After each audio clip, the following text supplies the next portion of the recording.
You're walking along a hot desert under the scorching sun. You run out of supplies. There's no more water. You dream about rain, but there are no clouds in the sky. With each step, you lose more and more strength and fall. You notice a small pond nearby. Is it real water or just a mirage? You can't get to your feet, so you crawl there. The water is getting closer by the minute, but not because you're moving towards it. It's the water approaching you. In a few minutes, the pond area increases. Here, you're already in it. A small lake is formed, 60 feet deep, at the place where the piece of desert was. This real event happened in 2014 in the Tunisian desert. No one knows exactly on what day the lake appeared, since this part of the south of Tunisia is sparsely populated. At first, shepherds passing by saw the lake and didn't believe their eyes.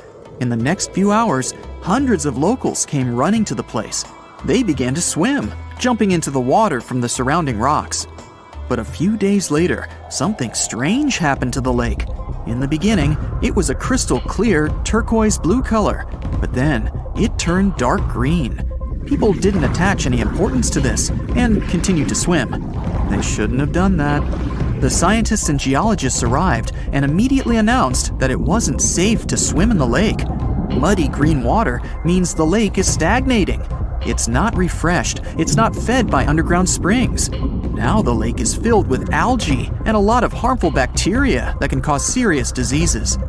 They also found out that this region of Tunisia is filled with huge deposits of phosphate. This substance can disintegrate and leave radioactive traces. The lake can be carcinogenic, toxic, and hazardous for any living organism. But people didn't worry about this too much. They walk in the middle of the desert, while the sun heats the air to 104 degrees Fahrenheit. Most of them are unlikely to refuse to jump into cool water, despite the warnings of scientists. Until now, no one knows exactly the reason for the appearance of the lake. Some scientists believe the lake was formed because of heavy rains. The lake is surrounded by rocks and is located inside a canyon. The water could just accumulate after each storm. Some geologists think an earthquake was the cause of the lake. A small seismic activity provoked the rupture of the Earth's rock above the water table, and through this hole, all the water splashed out. And if this theory is correct, then the lake can be pulled back underground through cracks. This is the same as when you pull the plug out of a drain hole in a filled bathtub. Any small earthquake is like pulling the plug out. Therefore, if you find yourself in these places, don't swim in this radioactive lake. We're going to the Caribbean Islands region. Among the clear blue sea, you can find a unique lake. It's located on one of the paradisiacal islands. You may not even notice the lake right away. The entire territory may seem like a huge concrete platform, but the main thing is not to step on its surface. Pitch Lake is a lake filled not with water, but with liquid asphalt. This is the largest asphalt deposit in the world. Steam is coming from all over the lake as it's hot. The depth of this lake is 250 feet. An entire passenger Boeing could fit there in an upright position. The lake is not fully studied, but scientists believe there's a deep fault in the Earth's crust under it. A huge amount of oil seeps through it. It passes through various chemical compounds and turns it into the asphalt. According to rough estimates, there are about 10 million tons of hot material inside this place. Theoretically, no life can exist in such conditions, but scientists have discovered a colony of microbes. Somehow, these creatures have learned to survive here. This also suggests that life outside of our planet may exist. The largest moon of Saturn, Titan, has many hydrocarbon lakes on the surface. And if the simplest forms of life appeared among a million tons of molten asphalt here on Earth, then nothing prevents them from appearing on Titan. We're going to Indonesia, to the island of Java. You need to climb a large volcano to see the next phenomenon. The volcano is overgrown with grass and trees, but it doesn't seem to be sleeping. Smoke is pouring out of its mouth. You climb to the top and see a clear lake instead of boiling magma. The blue sky is reflected in its bright turquoise surface. But don't try to jump there. This lake is filled with acid. The magma inside volcanoes comes from the deep bowels of the Earth's crust. The incandescent liquid consists of many molten metals and chemical compounds, and the lake is filled with particles of these metals. In addition, the volcano emits sulfur dioxide gases. When they combine with metals, they form a beautiful turquoise color. You'd better come back here at night. In some places, a lot of sulfur is concentrated. These accumulations come out of the lake and come into contact with the air. When this happens, everything around bursts into bright blue flame. It's safe to observe this from the side, but don't get too close. Nearby, on this island, there's another acid lake. It also releases sulfurous gases into the air, which are easily ignited when in contact with oxygen.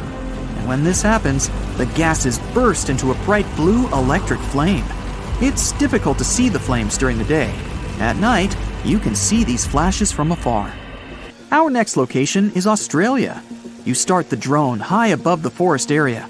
Among the green dense forests, you can see a bright pink spot. It's our lake. This time, the beautiful pink color may not stop you from swimming. You can relax here and take beautiful photos. The lake attracts thousands of tourists, but scientists have only recently been able to find out the reason for the unusual color. At the bottom of this salty lake in Melbourne, special algae grow and secrete a red pigment. In combination with sunlight, high temperatures, and a small amount of precipitation, it turns the lake pink. By the way, Australia is not the only place with such a phenomenon. There are lakes with a pink tinge of water all over the world. You can find them in Senegal, Bolivia, Kenya, and many other countries. The water of these places is also salty and contains the red pigment of unusual algae. We leave the hot beaches and fly to cold Canada. Here, we see a frozen Lake Abraham. We step on the ice and notice huge frozen bubbles inside. They resemble jellyfish, and there are thousands of them there. This is methane. It's a highly flammable substance. The grass, leaves, pieces of trees, and any organic substances that fall into the lake become food for a lot of bacteria that emit methane. Upon contact with frozen water, methane turns into tens of thousands of frozen balls. When the ice melts, the bubbles burst and sizzle. This phenomenon can also be observed on some shores of the Arctic Ocean. There, the size of the bubbles can reach several times more than balloons. It's a beautiful sight, but it's not safe, since methane ignites when it contacts with air. We're in the coldest place of our journey. It's Antarctica, near the driest desert on Earth. A dry place doesn't mean it has to be hot. It's an area with minimum precipitation. The desert isn't sand and cacti, but a place where almost no living life inhabits. Some areas of Antarctica meet these two criteria. However, in this icy desert, you can notice a tiny lake. Its depth is only a few inches. Technically, it's a pond, but the most amazing thing is that it stays in a liquid form. The temperature here drops to -58 degrees Fahrenheit. The pond should be frozen, but this doesn't happen. Don Juan Pond is one of the saltiest reservoirs on the planet. The amount of salt here doesn't allow the water to freeze. Scientists have been studying this lake for more than 60 years, but they still can't find out the exact reason for the appearance of water here. Well, there you are. The sun is scorching, you're thirsty. All you can think about is water and ancient bones under your feet. You're wandering through the Sahara, the largest hot desert on Earth. Right now, you're crossing a stretch of sand called Whale Valley. And all over these 75 square miles of land, fossils cover the ground so thickly that you can't help but step on them. Paleontologist Hesham Salam says it's an unusual picture in this place. The bones are poking right out of the cliffs, as if they're calling to you to come check them out. You can spot ribs scattered all over the place. Look at these vertebrae. They're giant. Ooh, the creature they once belonged to must have been up to 65 feet long. The fossils show that the animal had a streamlined body like today's whale, but still had features like hind legs and feet. For scientists, it means a very exciting thing. They might have discovered a fully intact skeleton of a prehistoric whale. It was an animal that lived in this area when Egypt was underwater. You see, today, the Valley of the Whales is the world's largest ancient whale graveyard. You're likely wondering what marine animals are doing in a desert more than 100 miles away from the nearest coast. Well, millions of years ago, this desert was at the bottom of a massive ocean called the Tethys, which stretched from Europe to India. When sea levels dropped, the ocean left behind a seabed covered with fossils. And today, the fossils of some of the earliest known whales rest here, which gives researchers a peek into how today's massive ocean whales may have evolved. The fossils here are super detailed, even with some stomach contents still intact. Uh-oh. Scientists have also found fossils of ancient sharks, crocodiles, and turtles, helping to recreate what this marine world looked like millions of years ago. Now, the first whale bones were discovered in 1902, but it wasn't until the 1980s that people really started to explore the area, only when access to this area became better. Sadly, some fossils had been taken away by collectors before the site turned into a protected area. Most of the fossils are just under the surface, slowly revealed by erosion. Whale Valley gives us an amazing glimpse into millions of years of ancient coastal marine life. But let's move further. Ancient whale fossils aren't the only discovery you're going to make today. For over 150 years, scientists have been puzzled by a strange creature that lived millions of years ago. But now, thanks to some amazing fossils found in Morocco, they've finally figured it out. Look at them. These creatures are called blah blah blah. Nah, I'm kidding. Stylophorans. They look like flattened armor with a long arm sticking out. Researchers discovered these creatures in 2014 and were shocked. The fossils dated back around 478 million years. They found around 450 specimens, and to their surprise, some even had soft tissues preserved, which is super rare. Before this, they only knew stylophorans from their hard parts. Originally, scientists thought these creatures were good old echinoderms, animals like sea urchins and starfish. But new discoveries prove that they had a core body and feeding arm similar to modern starfish, complete with a water vascular system to help them move and eat. This finding ends a long debate about where stylophorans fit in the animal family tree. Now we know they're related to echinoderms, but are more advanced because they don't have the typical 5-ray symmetry. Ooh, come here and look at this giant fossil. It was found in the Sahara and gave scientists new insights into the Spinosaurus, the largest carnivorous dinosaur we know about. These 95 million-year-old remains also confirm that it was the first known swimming dinosaur. The Spinosaurus had flat paddle-like feet and nostrils on the top of its crocodile-like head, perfect for staying underwater. It was a pretty weird dinosaur with a long neck, trunk, tail, and a 7-foot sail on its back, so it must have spent a lot of time in the water. At over 50 feet long, Spinosaurus might have been even larger than T-Rex. The first Spinosaurus remains were discovered about 100 years ago in Egypt, but only this new fossil, found in Morocco, helped scientists reconstruct this dinosaur for the first time. Researchers paid attention to the creature's shorter hind limbs and wide claws. These features point to adaptations for life in the water.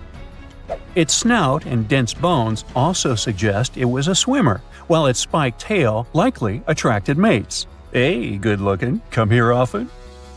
And here's another astonishing find made in Tunisia, the remains of Machimosaurus rex. Now, so far it's believed to be the biggest crocodile ever. This ancient croc was about 32 feet long and weighed around 66,000 pounds. It was a top predator around 130 million years ago, and its skull was over 5 feet long.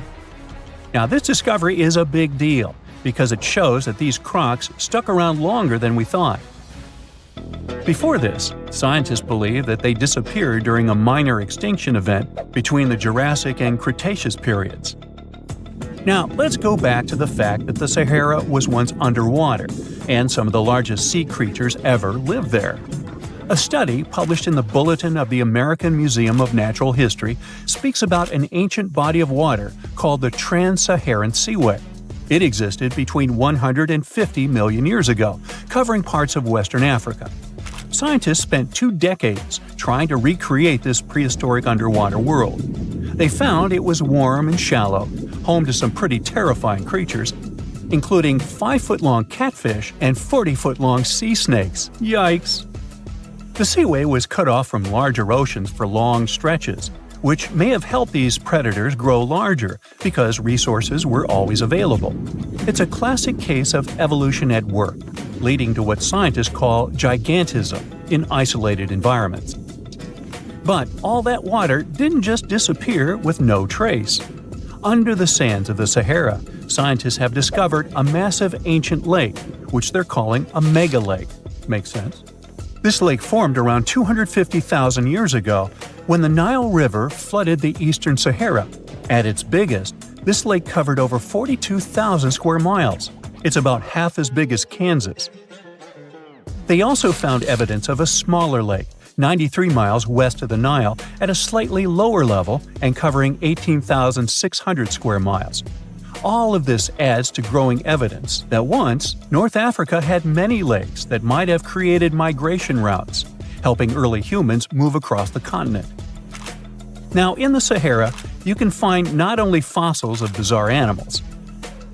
In May 2020, some weird rocks with greenish crystals were discovered in a sandy region in southern Algeria's Sahara Desert.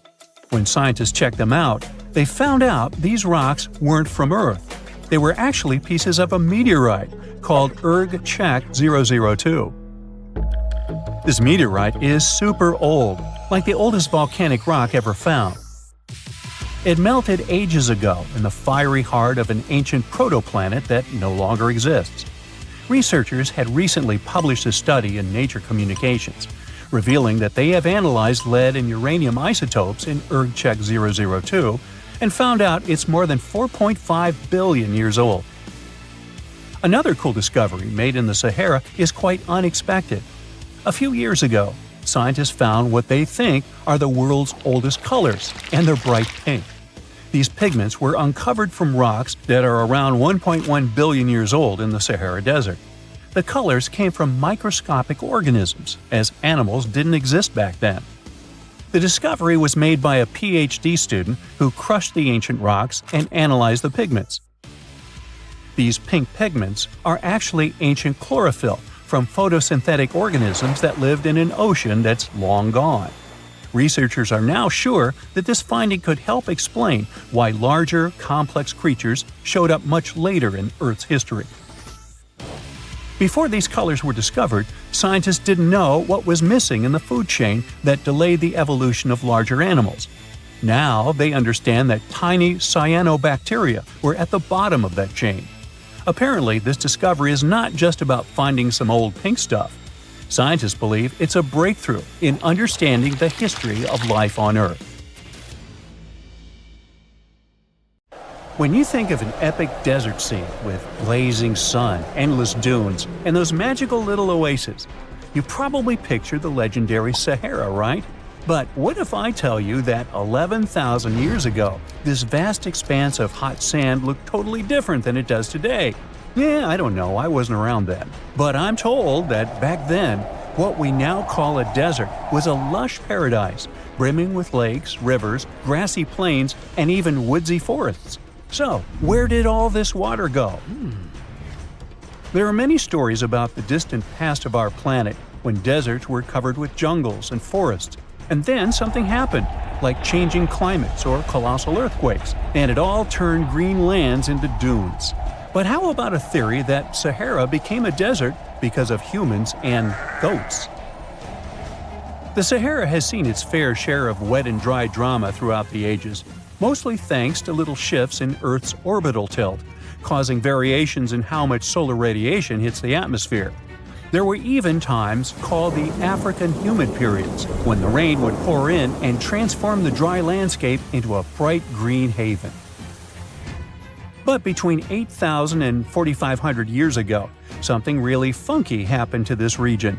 Certain areas went from humid to dry way too fast to explain it by just orbital changes. In the blink of an eye, the lush Sahara turned into the Sahara we know today.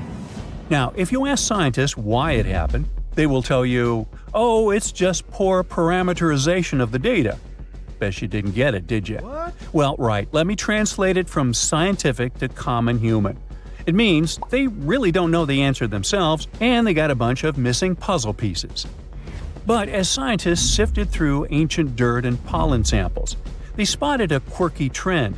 Wherever there were pastoralists, also known as humans with their domesticated animals, the plant life seemed to shift. It was as if every time humans and their furry friends meandered through the greenery, they turned it into scrub and desert right behind them. Oops. Yep, chances are that by overgrazing, humans were sapping moisture out of the atmosphere, since plants give off moisture, which helps make clouds and making things even sunnier, leading to a quicker end of the humid vibes. Plus, our ancestors may have been getting a little too cozy with fire for land management, further speeding up the desert takeover. Anyway, scientists are sure that this lush Sahara would have turned back into desert eventually, even if humans hadn't shown up, thanks to Earth's natural rhythms. So there's no need to pin this abrupt change solely on humans. It could simply be about nature getting feedback from vegetation and dust cycles. It's difficult to determine what caused these changes, as it's all interconnected. During the last humid period, the Sahara was filled with hunter-gatherers. As things got a little drier, they started herding animals for food. The weather pushed people to herd cattle. It's also possible that grazing sped up the landscape degradation. So, which came first, the chicken or the egg? Or in this case, the human or the cow? It's tough to tell with the evidence we have now. Now today, it's safe to say that water is no longer that big of a problem in the Sahara, even though it's a huge desert and the times of lush forests there are long gone. But technology's got us covered. For example, the Nubian Sandstone Aquifer System, the biggest underground water stash on the planet. It's nestled beneath the Sahara Desert's eastern edge and stretches across 4 northeastern African countries – Sudan, Chad, Libya, and Egypt, covering a whopping 770,000 square miles and holding around 36,000 square miles of groundwater. Just look at the pipes transported when it was being built.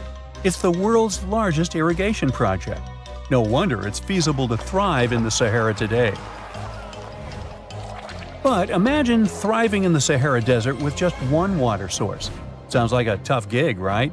But the ancient Garamantes did just that, surviving and even thriving for nearly 1,000 years without monsoons or rivers flowing to their desert paradise. These clever folks were the trendsetters of urban life in the sands, and even the Romans couldn't help but notice their genius. While many thought they were just desert-dwelling savages, the Garamantes were busy building an empire in one of the toughest climates on Earth. But how did they do that?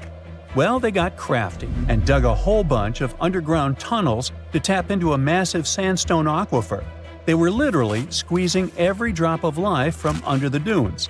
But recently, research showed that the Garamantes weren't just hardworking, they were pretty lucky too. The Garamantes had an underground aquifer that brought water up to a hill where they built over 500 fogaras, which are irrigation systems, some stretching as long as 2.5 miles. It was like sipping water through a straw, which let them irrigate their crops for nearly a century, especially since even a little rain would help recharge the system. But eventually, due to rain insufficiency, the aquifer ran low, and reaching it again would have meant digging more tunnels and relying on more people. That's a tough problem, considering these people were in the middle of food and water shortages.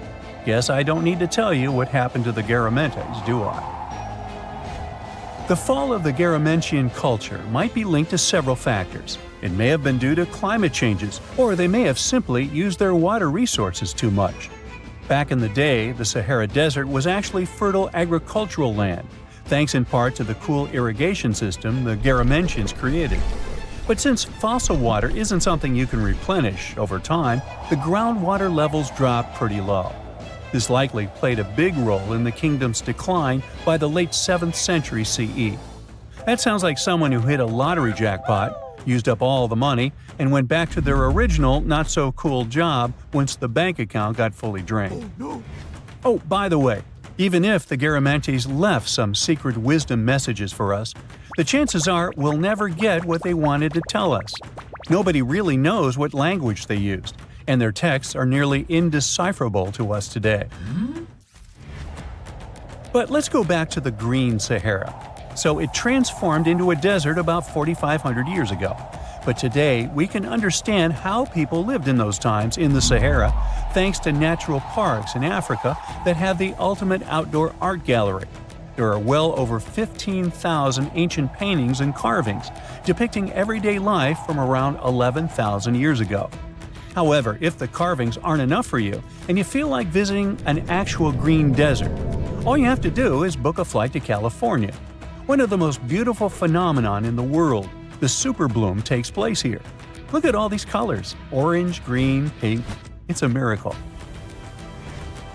Wildflowers bloom right in the middle of a hot desert after several years of rainfall and dry places. It's such a bright and colorful landscape that super blooms can be seen from space. This rare phenomenon can be observed in other arid places and deserts in western and southern Africa, Western Australia, and Chile. In all these places, the weather is very hot and dry in summer. Mild humid air comes in winter, and this is the ideal environment for mass flowering. Flower seeds that lie in desert sands can wait for decades before starting to produce flowers. When the hot sun destroys all the weeds and grass, and the rainfall becomes enough to moisten the soil, the seeds are kind of like, well, okay, now it's our turn to play a big game. And then hundreds of thousands of tourists come to take photos and post these beautiful pictures on social media. And this, unfortunately, is one of the main dangers for flowers. Therefore, if you find yourself in a place like this, don't pick the flowers and don't trample on them. Stay on the path, don't litter. Take only pictures and leave only footprints. You get it? Good. A ship filled with gold and other treasures worth over $13 million was found in the middle of the Namibian desert after almost 500 years. The worker who found it was actually looking for diamonds, but ended up with something way more valuable for history. There were some blocks of copper, some wood, pipes, and elephant tusks. The miners called for an archaeologist, who soon realized it wasn't a disturbed beach like they thought, but a shipwreck. All evidence showed that it was a Portuguese trading vessel, Bom Jesus, that went missing in the 16th century. Experts believe it was a special kind of ship that was bigger, stronger, and better than older ships from Portugal and Spain. These ships were built to take Portuguese explorers on long trips to distant places like India, China, and Japan, and come back with tons of cargo. The Bom Jesus was likely carrying treasures from Lisbon, Portugal, to Western India. But it looks like on its way around the southern tip of Africa, near Namibia, a big storm pushed the ship too close to the shore. The ship hit a rock, tipped over, and broke apart, sinking into the ocean. Archaeologists found treasure from the captain's chest under the water, which probably fell out when the ship's wooden hull broke. They also found pieces of the ship scattered along the shore, likely from the violent storm and later by construction in the area. The storm must have been very fierce, but they didn't find many bones, which means most of the crew may have survived or were lost at sea. The ship was split into 3 sections and incredibly well preserved, thanks to the thick layers of sand that covered it and prevented rot. Archaeologists who studied the wreck discovered over 40 tons of cargo. There were cannons, swords, blocks of metal like lead and tin, fabrics, and tools that sailors used to navigate the stars while traveling across the ocean. The most exciting discovery was 1,845 copper ingots, weighing as much as 16 to 17 tons altogether. Those copper ingots, or pieces of pure metal, are still in great condition because the hull of the ship and layers of sand protected them from ocean water. The scientists even managed to read the trademarks on them on site and learned they were made by a super wealthy German trading company.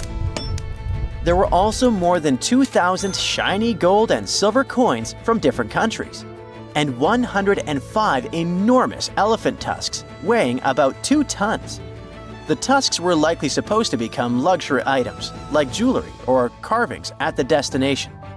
Archaeologists took some DNA samples from the tusks and found that they came from West African forests and savanna elephants. Researchers were lucky that the ship was found in a restricted diamond mining area. No scavengers were able to get their hands on the treasures.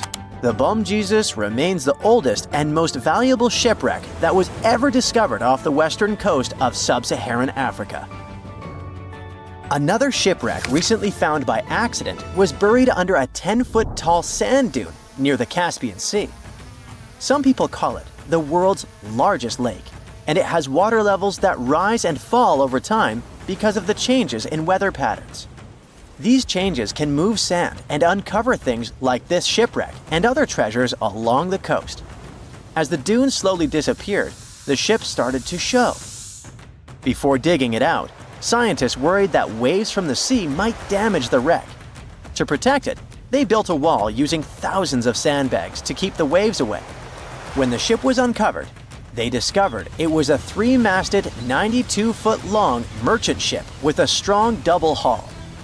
Wood samples showed the ship was built in the 18th to 19th century using trees like Scots pine, spruce, and larch from the Volga River area or the Caucasus. They even found buckwheat and plants from the same region, which were probably traded or used to feed the sailors. It proves that the ship was part of a group of merchant ships that once sailed the Caspian Sea. An amateur fisherman who was 20 feet under the sea off the coast of Turkey noticed some huge metal remains. He had an underwater camera, so he made footage of the discovery and took it to scientists. They immediately started an investigation and learned that it must be a shipwreck from the first decades of the 20th century. It could be one of the Ottoman Empire ships that had an important mission to deliver supplies, but disappeared without a trace. Scientists got permission to study this Black Sea wreck in detail to learn more about its mysteries. They're hoping to find its shipyard documents to find some answers, as the ship itself is in terrible condition and is tricky to work with. Robot submersibles that belong to an oil and gas company noticed hundreds of intact ancient storage jars sitting on the seabed in the eastern Mediterranean. Experts think those jars are 3,300 years old. This makes the find the oldest shipwreck from the deep sea. The jugs were probably used to store oil or other agricultural products like fruit. This proves that the people who made them organized maritime trade and had incredible navigational skills. It looks like the ancient mariners managed to traverse the Mediterranean Sea without a line of sight to any coast. All they could see was the horizon, so they must have used the sun and other stars to find their way. Off the coast of Sicily, under 20 feet of sand and rock, archaeologists found a shipwreck so old that they aren't even sure what materials were used to build it. They think the ship is from the 5th or 6th century BCE, which means it's over 2,500 years old. This ancient ship wasn't alone. Researchers also found 2 iron anchors shaped like an upside-down T from around the 7th century of the Common Era, and 4 stone anchors from prehistoric times nearby. One of the stone anchors was broken and may have had wooden pieces attached to help it hold on to the seafloor. They figured out that the ship itself was built using the on-shell technique. The wooden planks of the ship were connected so tightly that they could support the ship on their own, with extra beams added just to make it stronger. Sadly, the ship's wooden hull is very fragile now because tiny sea creatures that eat wood have damaged it over the years. Scientists are being extra careful as they study it to make sure it doesn't fall apart. This discovery is such a big deal because it was built during a time when Sicily was super important for trade. Back then, the Greeks and Punics were trying to take control of the seas long before Rome became the ruler of the Mediterranean. By studying this ship, scientists hope to learn more about how people traveled and traded in those ancient times. One more shipwreck, this time off the coast of Kenya. Could be from Vasco da Gama's final voyage. This Portuguese explorer was the first European to reach India by sea around the Cape of Good Hope. Local fishermen discovered the shipwreck in question in 2013. When an underwater archaeologist came to check it out, he found some treasures at the spot: elephant tusks and valuable copper ingots. If this find really has to do with Vasco da Gama, then it must be from the 16th century. It was the year of his third and final voyage to India. Da Gama led a huge fleet of 20 ships, one of which was the São Jorge. Most of the ship is hidden under layers of coral, and a whole team of scientists are carefully digging trenches to find parts of the ship's wooden frame and hull. You find yourself in Africa, land of unique wildlife, home to a great variety of cultures and languages, and, first and foremost, host to the world's largest hot desert, the Sahara. It's daytime, and you are thirsty for some water and shade. You've been walking for days, trying to find one of those precious-looking oases. You feel you're near, but the horizon just keeps stretching and stretching. Your mind is tired, and your body is feeling all the heat. It's like you've eaten a full plate of hot pepper and then some more, judging by how much you're sweating. And when I say hot, think 100 degrees Fahrenheit hot, on average. No wonder this is happening. After all, you find yourself in the world's biggest hot desert. Now, I say hot desert since the biggest deserted landscapes are actually the cold ones, located in Antarctica and the Arctic. Icy Antarctica's frozen desert is more or less the size of 1 million LAXs. Yep, the Los Angeles International Airport. The Arctic desert is just a bit smaller than that. Now, in case you don't know, the Sahara Desert is located in northern Africa, stretching from the Atlantic Ocean all the way over to the Red Sea. It occupies an area large enough to place approximately 100,000 Disney World theme parks side by side. According to scientists, its boundaries are expanding. Deserts usually form in the subtropics because of what's called Hadley circulation. The air rises at the equator and descends into the subtropics. This circulation of air has a drying effect, which helps the formation of desert landscapes. Since the 1920s, the Sahara is considered to have expanded by over 10%. How is this happening? Well, let's start from the beginning. You probably know the Sahara Desert as one of the most inhospitable places on Earth today. Just FYI, for a place to be considered a desert, it has to receive less than 4 inches of rain per year. Due to the very small precipitation index, deserts are usually dry and arid places. There is little humidity in the air, and daytime temperatures can go as high as 130 degrees Fahrenheit. Usually, there isn't that much animal and plant life because of the lack of water. But in the Sahara's case, it wasn't always like that. It may be difficult to imagine northern Africa without the tons of sand it has today. But about 20,000 years ago, the Sahara was actually one big oasis. Recent discoveries show clear evidence of what the scientists now call the Green Sahara. In the mid-1800s, a German explorer crossing the Sahara encountered some paintings and engravings that nomad artists had left behind. What he saw in those paintings looked nothing like his actual surroundings. Instead of an arid landscape with only camels and desert vegetation, the rock paintings depicted jungle animals like giraffes and hippos. There were even images of livestock and grazing animals such as cattle and sheep, something that seems impossible for modern-day Sahara. Artists usually draw what they see around them, so this finding really intrigued the German explorer. The drawings were so detailed that the artists must have had close contact with those animals. You can find this rock art spread out in the northern part of the African continent, from western Sahara to Saudi Arabia. Geologists soon took a keen interest in this and found the first clues to what this could mean. They have been able to confirm that, in fact, northern Africa was once much wetter. They found evidence from nearby deep-sea sediment off the coast of Mauritania. Sampled cores of underwater sand and mud, known as Saharan dust flux, show geologists that, indeed, a green Sahara was possible. The more dust is blowing off of the desert and into the bottom of the ocean, the drier the climate in the region.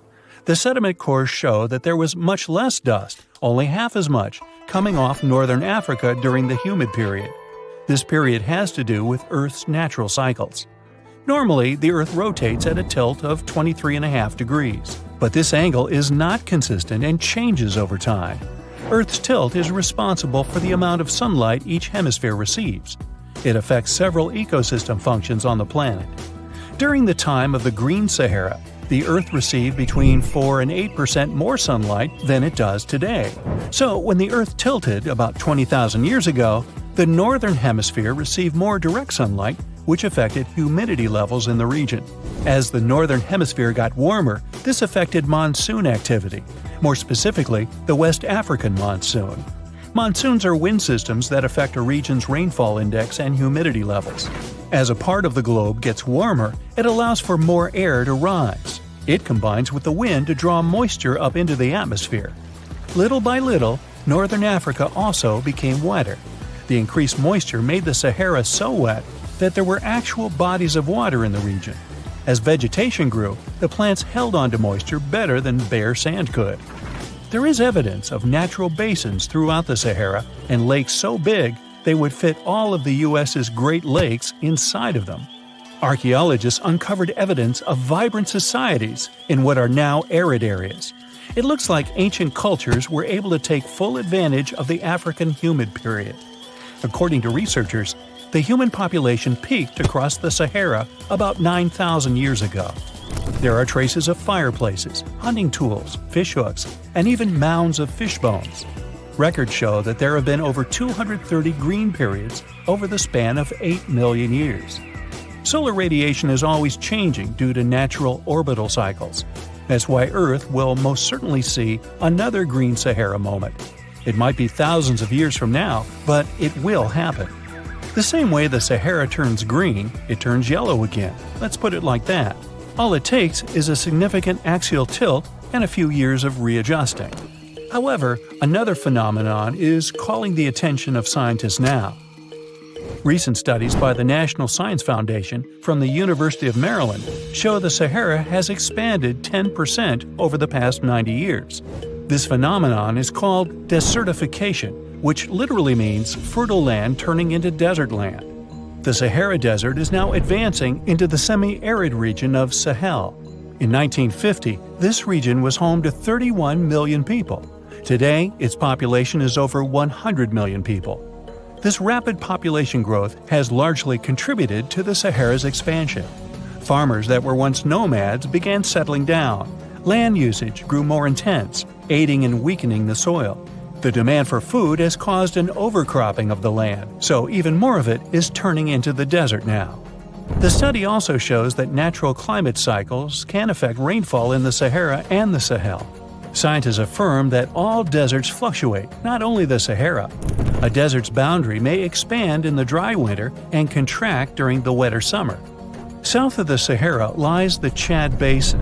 It is a natural body of water that now serves as an indicator of the Sahara's expansion. The Chad Basin is located in the region where the Sahara is advancing southward. An atmospheric and ocean expert from the University of Maryland explains that rainfall has reduced greatly in the entire region. Due to reduced rainfalls, there is less water across the entire basin, and even Chad Lake is drying out. Just like the Sahara, the Atacama Desert in Chile, deemed the world's driest, is also expanding. It is located north of the city of Santiago, and its southern border is expanding toward the Chilean capital. Because the climate is getting drier and drier here, the city of Santiago risks turning into an arid or semi-arid region itself. The once fertile valleys of local rivers that lived on agriculture and livestock for many generations are losing their revenues as Chilean land is turning into a desert. Since 2010, Santiago has received only a third of its annual rainfall. Outside of the city, farmers are digging holes in search of blue gold, or simply put, water. The situation here is very similar to that of Sahel. So tell me this, were you as surprised as I was to find out what has been happening in the Sahara region? Feel free to share in the comments below. Archaeologists have been studying Petra in Jordan for 200 years, and in 2024, they found something they had never seen before. It's a tomb with at least 12 complete human skeletons and artifacts that are over 2,000 years old right in front of the treasury. Bronze, iron, and ceramic items were placed with the deceased, which shows how people honored their loved ones when they passed away. It's a rare chance for scientists to learn more about the Nabateans, an ancient group of Arabian nomads who built Petra. The objects found in the tomb under Petra's treasury are in amazing condition, but the skeletons became fragile because it's damp inside the tomb. They plan to study the remains and extract DNA, to see if the people in the tomb were related. While some scientists are solving tomb mysteries, others have trained AI to find new ancient sites for them. They've created an algorithm that works with a special type of satellite imagery. This technique uses radio waves that can peek under things like sand, soil, and even ice to find hidden objects. AI will help search a huge desert on the Arabian Peninsula called the Empty Quarter for archaeological treasures. The lead scientists of the experiment trained the algorithm to recognize hidden locations using data from a site they had found before. The new tech can discover buried structures within 20 inches, which is very precise. Another groundbreaking tech, LiDAR, which means light detection and ranging, helped archaeologists reveal new hidden cities all around the world. LiDAR can see big structures beneath layers of vegetation and map even subtle changes in ancient landscapes. They use it to scan large areas from a small plane flying over places that aren't so easy to study from the ground, like dense jungle. In 2024 alone, they found new Maya settlements in southern Mexico, gardens, roads, and rivers in Ecuador's Amazon rainforest, ancient ruins on the Pacific island of Tonga, and the remains of 2 medieval cities along the Silk Road route in Uzbekistan. Maybe some smart technology can also explain what Marge Simpson is doing on Earth in an ancient Egyptian tomb from 3,000 years ago. The drawing, featuring a woman with yellow-colored skin, a blue crown, and a green outfit, is alarmingly like the famous cartoon character. If you don't see a resemblance here, I hope you'll at least enjoy an amazingly well-preserved necklace with amethyst and agate beads. It's from another recent find from Egypt, an ancient tomb with 11 sealed burials near Luxor. Archaeologists also found 2 copper mirrors, one with a lotus-shaped handle and the second with a unique design of the deity of the sky, women, fertility, and love in ancient Egypt. The hair of the figurine was originally made from almost 4,000 mud beads. Another awesome find from 2024 is an ancient Greek shrine with intact burials, a sarcophagus, and plenty of gold inside. They think it was built before the year 300 before the Common Era, and the marble lions, also found inside, were made from the same marble as the Parthenon in Athens. Greece is so full of ancient treasures that the city of Thessaloniki will house around 300,000 of those artifacts in their new subway system. Meanwhile, archaeologists in France have found a monument unlike any other, and they can't figure out what it was used for. It's direct proof that people used to live here between the Neolithic and the early Iron Age periods. The coolest part is a monument made of 3 unique shapes that fit together like puzzle pieces. Some gravel found in the monument could mean there used to be a wooden fence called a palisade. People who built it probably used it for protection or decoration. The team studied the layers of soil around the monument to learn more about its origins. The only tools found so far were sharp flint stones, not the cartoon characters, which were used during the Neolithic period. The next step will be radiocarbon dating to figure out exactly how old the site is. Now, the oldest saddle ever found so far was found in the grave of a woman near the edge of the Taklamakan Desert in northwest China. This saddle is the oldest ever discovered. It was crafted from pieces of leather that were sewn together and stuffed with straw and animal hair to make it soft. Now, normally, things made from natural materials like this don't last very long because they rot or fall apart. But the Taklamakan Desert is so dry that it helped preserve the artifact. The herdswoman who used the saddle was buried in her full riding attire, so this proves that not only men used saddles and took part in herding and traveling. Now let's shift to Guatemala, where an ornate jade mask made by the ancient Maya people was waiting for centuries to be discovered. Scientists use radiocarbon dating to figure out the age of the mask. They believe the mask may represent a Maya storm deity, a powerful figure in their mythology.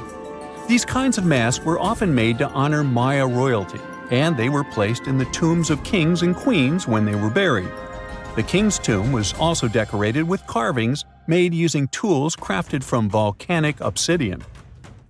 After 15 years of searching, scientists may have finally figured out where the altar stone of Stonehenge comes from.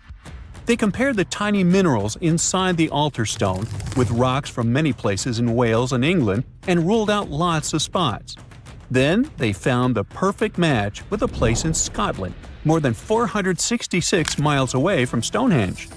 This area might even be Orkney, a group of islands in the far northeast of Scotland where a lot was going on during the Neolithic period. The big question now is how ancient people moved such a massive stone so far. The altar stone is over 16 feet long and weighs more than 6 tons. The new theory is that they might have used boats to carry it across the coastline and rivers. Once it was close to Stonehenge, they theoretically dragged it across the land using wooden sleds, ropes, and a lot of teamwork. Meanwhile, in the north of France, an ancient home popped to the surface during the construction of a new house. It turned out to be a luxury urban house for the elite from the 2nd century of the Common Era. The inside of the house was destroyed by a fire, but under the destroyed layer, there are beautiful, real-size fresco paintings. Turkish archaeologists unearthed the arm and foot bones of elephants that lived around 9 million years ago. They also found fossils of early horses, giraffes, and even saber-toothed cats. They've already identified 43 distinct types of animals from this site and collected more than 4,000 fossils. One more cool find from Turkey is a 64,000-year-old workshop inside Enkaja Cave. It looks like people used it for 24,000 years non-stop. There are some tools inside, like flakes and blades, which were made inside the workshop.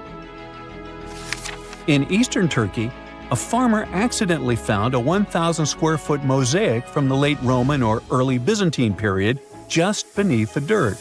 Experts say it's a one-of-a-kind thing from this region, and it's still in one piece after all this time. The pattern shows dozens of trees, plants, and animals that were found in ancient Turkey. There could be more treasures in the area, so they plan to keep digging. Our final stop will be in Sicily, where archaeologists uncovered a huge ancient thermal complex. Inside, they found 2 rooms with floors covered in colorful mosaic designs, along with a large courtyard surrounded by arched wings. As they kept digging, they discovered more parts of the ancient city. They found new roads and the remains of a huge complex, along with stretches of old stone walls that were part of the city's fortifications. These discoveries are helping scientists imagine what the city might have looked like during ancient times.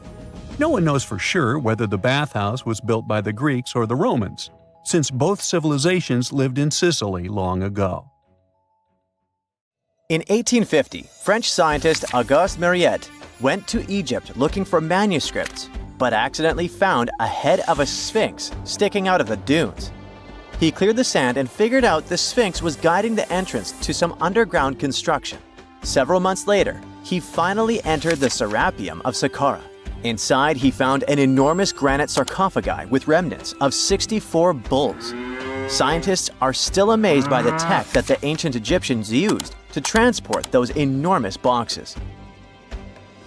The Serapeum was built around the year 3000 before the Common Era. It was an underground tomb built to honor the sacred Apis bulls of ancient Egypt. It had a long hallway, almost 500 feet long, with giant stone rooms on both sides. Some of the sarcophagi weighed as much as 50 average cars, and all of them were made with super precision with exact 90-degree angles. These sarcophagi were beautifully decorated with hieroglyphs and carvings that told stories about the lives and importance of the Apis bulls. Now, there are 24 sarcophagi left. In ancient Egypt, Apis bulls were very special animals connected to the deity Ptah. They thought the bulls carried Ptah's spirit and wisdom, helped the pharaoh, and protected the Egyptians. Priests looked for special markings on young bulls to find Apis bulls. It could be a white triangle on its forehead, which symbolized divine light, a shape on its back like a vulture's wing, and a scarab shape under its tongue, which stood for rebirth. If a bull had these signs, they believed it was chosen by Ptah and treated it like royalty. The chosen bulls lived in a special temple in Memphis, the city where they worshipped Ptah. They received the best care and offerings from visitors who wanted their blessings. When an Apis bull passed away, it was treated with great honor and mummified. When Mariette entered the Serapeum, he noticed traces of rollers on the gallery's floor and found 2 wooden horizontal winches. Each had 8 levers. Later, other explorers saw double rails. The burial chambers were lower than the hallway floor. To get the boxes into place, workers filled the chambers with sand so the sarcophagi could be rolled in straight. Then they slowly removed the sand to gently lower the boxes into perfectly cut spaces in the bedrock. A carved stone sign found in the Serapeum said it took 28 days to move just one sarcophagus and its lid into its spot during the time of Ptolemy II. The extreme precision of the sarcophagi with 90-degree angles also has an explanation. Ancient Egyptians wrote texts, or rather, papyrus, on geometry a long time ago. It shows that they knew the approximate number pi and could calculate the volume of a pyramid with its top cut off. If they could figure out complicated math like that back then, it makes sense that they could also carve perfectly flat surfaces 500 years later. All this sounds pretty legit, but some people think certain things don't add up here. The size of boxes is way larger than the size of bulls, yet they buried pharaohs in tiny coffins that barely fit their bodies. The sarcophagi are made out of granite with crazy precision, and they could have just used limestone, which would have made things way easier. The transportation of the boxes seems pretty simple, but only in theory. If one person could pull about 440 pounds, then at least 250 people would be needed to pull just one box. The tunnels in the Serapeum are really narrow, only about 2 feet wider than the boxes themselves. There's no way hundreds of people could have squeezed into those tight spaces to pull the boxes. And even if they did, how would they turn the box in the cramped corridor, lower it into its niche, and place it perfectly in the middle? Somehow they did this 24 times, and every box is centered perfectly. Plus, the chambers were dusty, and there were no signs of soot from lamps. This means they must have worked in almost complete darkness. The real use of the boxes could also be different. A long time ago, even before the Egyptian pharaohs ruled, the local people already knew how to use fermentation. It happens when tiny organisms called yeast eat certain ingredients like starch and turn them into gas and ethanol. So someone in ancient Egypt probably put food like barley, bread, and even meat inside a giant stone box, then closed it tight with a heavy lid. These stone boxes, carved from granite, were so precisely made that they were almost completely sealed, so nothing could escape from it. As the yeast inside the box started working, it created more and more CO2 gas. It built up pressure inside the box. The granite boxes were incredibly strong. They could handle more pressure than a car tire can hold. When granite was squeezed under such pressure, its crystals produced a tiny electric charge. This effect was possible because granite contains quartz, a material that reacts to pressure this way. The process also needed meat or animal parts, possibly to help the yeast grow better. Meat contains something called oleic acid, which yeast needs to keep growing and to survive the bad effects of the ethanol it produces. As the pressure inside the box kept growing, the combination of gases and electricity made these boxes not just ancient fridges, but powerful energy systems. Over time, the pressure inside got so strong that it could push the lid open and the gas would escape with a pop. But when people rediscovered the Serapeum in 1850, they found old drawings that showed piles of stones stacked on top of some of the box lids. So, someone long ago probably tried to make the lids even heavier by adding extra weight to make it harder for the gas pressure to push them open. This extra weight also meant the quartz crystals in the granite could keep creating more electricity under all that pressure. If someone opened one of these stone boxes thousands of years later, they would only find bones from bulls that were placed in the box. And that's exactly what Mariette discovered in the 1850s. They opened the Serapeum for visitors soon after the first excavations in the second half of the 19th century. Prince of Wales even had a luncheon with his guests in one of the sarcophagi. Sands and earthquakes made the site inaccessible for a while, but now you can visit it again and try to solve the mystery yourself. With new tech, we could have answers to many other historical mysteries soon. A team of scientists at Chicago's Field Museum of Natural History recently used a special CT scanner to learn more about ancient Egyptian mummies without unwrapping them. They gently rolled 26 mummies on custom carts out to the parking lot, where the scanner was waiting. It took thousands of detailed X-ray pictures of each mummy and their coffins. When all the pictures were put together, they created 3D images that showed what was inside, the skeletons, and some artifacts. The scientists hope these images will help them understand ancient Egyptian burial practices from over 3,000 years ago. Even though the scanning process only took 4 days, it might take 3 years to study all the data. But scientists were able to learn some personal details about the mummies. One of the most popular mummified individuals at the museum, Lady Chineta, was a woman who lived in ancient Egypt about 3,000 years ago. It looks like she passed away in her late 30s or early 40s. To make sure her body looked complete for the afterlife, embalmers put stuffing in her neck to keep it from collapsing. They also placed artificial eyes in her sockets so she would have eyes in the next world. She was wrapped in fancy linen and placed in a beautifully decorated coffin. The scans revealed that it had been carefully crafted with a slit at the back, which embalmers used to fit the body. There were also some artistic details on the surface, like markings for her knees. It looks like her burial was on the scale of a high-end luxury car. Under the burning sun, among the sand dunes, somewhere in the Sahara Desert, you're walking in search of an ancient treasure. Finally, you find a strange rock in the sand. It's big, looks like a large piece of black coal or rock, but something shiny on its surface makes the rock unusual. This unique find is the oldest thing that has ever been discovered on our planet. This rock was born long before Earth appeared in outer space. The unusual meteorite was found in 2020 in a remote area of the Sahara Desert. Scientists have analyzed the isotopes of magnesium and aluminum on the stone's surface and found that its age is about 4.5 billion years. At the moment, this is the oldest sample of magma from space in history. It belongs to a small protoplanet that didn't have time to form completely. It happened a very long time ago when our solar system was forming. Many huge asteroids were floating in space. Some of them were formed into huge celestial bodies, which later became planets. The big rocky planets were absorbing the smaller ones. The rock was part of a little protoplanet that just began its formation, but another huge asteroid destroyed it. The planet shattered into billions of pieces. Some of them became part of other planets. Some flew outside the solar system, and one piece that had been wandering in space until our Earth was formed. After that, it hit the planet's atmosphere and fell into the territory now known as the Sahara Desert.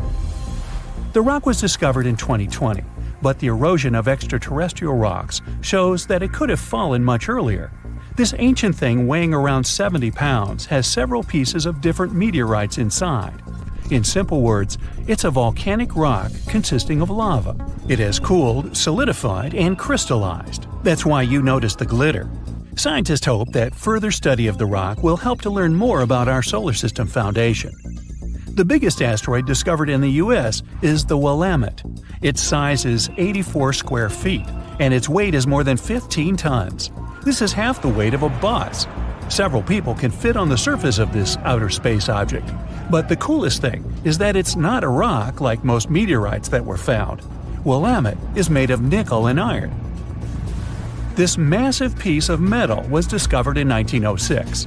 Now, the huge rock is kept at the American Museum of Natural History. The largest meteorite ever found is Hoba.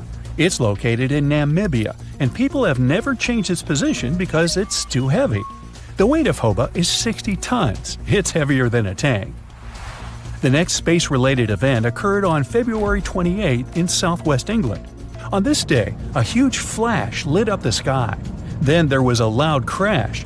Several residents opened the doors of their houses and noticed a black sooty spot on the lawn.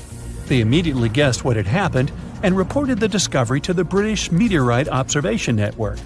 If you ever find a meteorite, report it to some geological research or space center as soon as possible.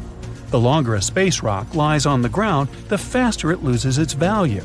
Rain, dust, snow, wind, scorching sun, all these factors damage the surface of the meteorite. It makes it difficult to study the celestial object. The meteorite found in England looks like coal, but it's way softer and more fragile. It most likely used to contain frozen water. The rock is part of a huge asteroid that plowed through outer space when our solar system hadn't fully formed yet. They found a unique combination of minerals inside the rock. It can help scientists learn more about the origins of the solar system and life on Earth. Now we're heading to Germany, to the small town of Nördlingen. A huge ancient meteorite's hidden here. It's very difficult to notice it unless you know the secret of this town. You're walking along the cozy little streets and looking at the buildings with beautiful architecture. You spend the whole day there and don't find anything that reminds you of a meteorite. To solve the mystery, you need to get out of town. So you climb a high hill and see that the city is located inside a pit. For a long time, locals were sure the house was located in the crater of an extinct volcano. If you look at the houses from a certain angle, you may notice an unusual shining coming from them. In the middle of the 20th century, a group of geologists came here and immediately declared that the crater doesn't look like a volcanic one. The town was built on a huge crater left by a meteorite. The huge celestial body fell here about 15 million years ago. It was so hot that the carbon bubbles inside instantly turned into small diamonds. When people were building this city, they didn't know they were using expensive stones, since the diamonds were hardly visible. The locals never attached importance to the fact that the city walls shine unusually in the sun.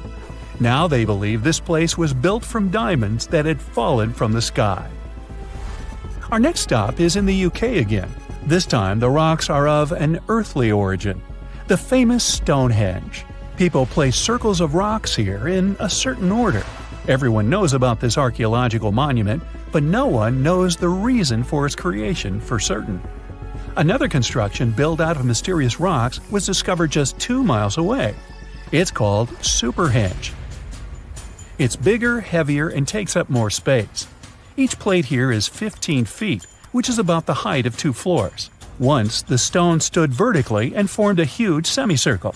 But someone pushed the stones over about 4,500 years ago. It was a college prank. No, not really. That's why they couldn't be detected for a long time. Scientists still can't solve the mystery of Superhenge, but they believe the standing vertical stones were part of some huge monument. Some other amazing rocks are located in the south of Costa Rica. There are big ones, the size of a human, and there are smaller ones, the size of bowling balls. And they all have a perfectly round shape. These giant rocky spheres were created by people. It must have taken years of polishing using stone tools to get the perfect round shape. These balls are incredibly heavy, but can easily roll like a basketball. All the rocks are of a different age. Some of them were created about 2,500 years ago. Most of them are made of molten volcanic magma. Until now, scientists don't know for what purpose these stones were used. They were found in different parts of Costa Rica, near big cities. It's possible that ancient civilizations installed them specifically to show the greatness of local kings. Also, many experts believe the rocks were used as a tool for studying astronomy. The people who knew their purpose of the rocks had disappeared, and the history of the stones was lost along with them. Let's finish our journey with the coolest archaeological find. You're walking through the desert of Peru and climbing a low hill. You look down and notice the surface of the hill is covered with strange lines. You walk far away and see a huge cat on the hill. Such a drawing is called a geoglyph. Its length is around 120 feet, which is about half the size of a Boeing commercial jet. Archaeologists discovered the giant cat in 2020 and found out that it had been created somewhere between 200 and 100 BCE. This huge drawing is part of a mysterious group of different pictures. In addition to the cat, there are other animals, plants, and fantastic figures. All of them were found in the desert of Peru. The kitten was found by chance. Archaeologists didn't see it at first because natural erosion on the hillside had almost erased the silhouette. What is a boat doing in the middle of a desert? You would expect to find a seagoing vessel closer to shore. This is the question archaeologists had been asking for decades. In 1988, there was a storm near one of the most important archaeological sites in ancient Egypt. A wooden structure emerged from the sand. It was hollowed out by termites. Scientists were determined to solve its mystery. In 2000, they began excavating the site near Abydos, Ubidos. An American team of experts soon discovered a boat that was 70 feet long, and it wasn't alone. In total, there were 14 boats neatly resting next to each other. It was impossible to completely dig out the boats because of their poor condition. Luckily, the wood was preserved enough to get a sample. Analyses revealed that the boats were around 5,000 years old, the oldest fleet in human history to this date. The time of their construction predates the pyramids at Giza by half a millennium. Each ship of the fleet rested in a vault that matched its dimensions. The room was roughly a third of the size of a tennis court. It had mud brick walls that featured more than 120 drawings of boats. Ancient Egyptians incised them on whitewashed walls that were excellently preserved. Scientists have known about these mysterious chambers for well over a century. 1901, 1902.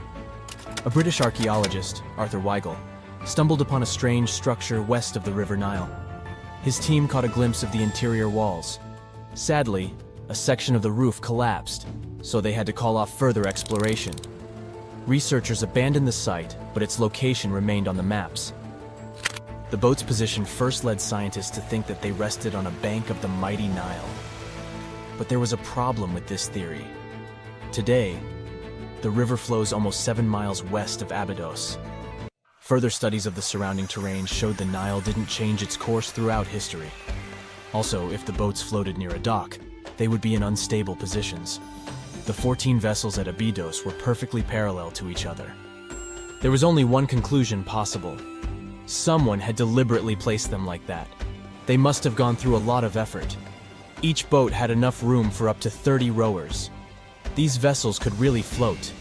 They weren't models, but scholars still don't know if they actually sailed any body of water in ancient Egypt. This doesn't diminish the importance of the find. Previously, archaeologists found only small-scale models. In King Tut's tomb alone, there were 35 boat models.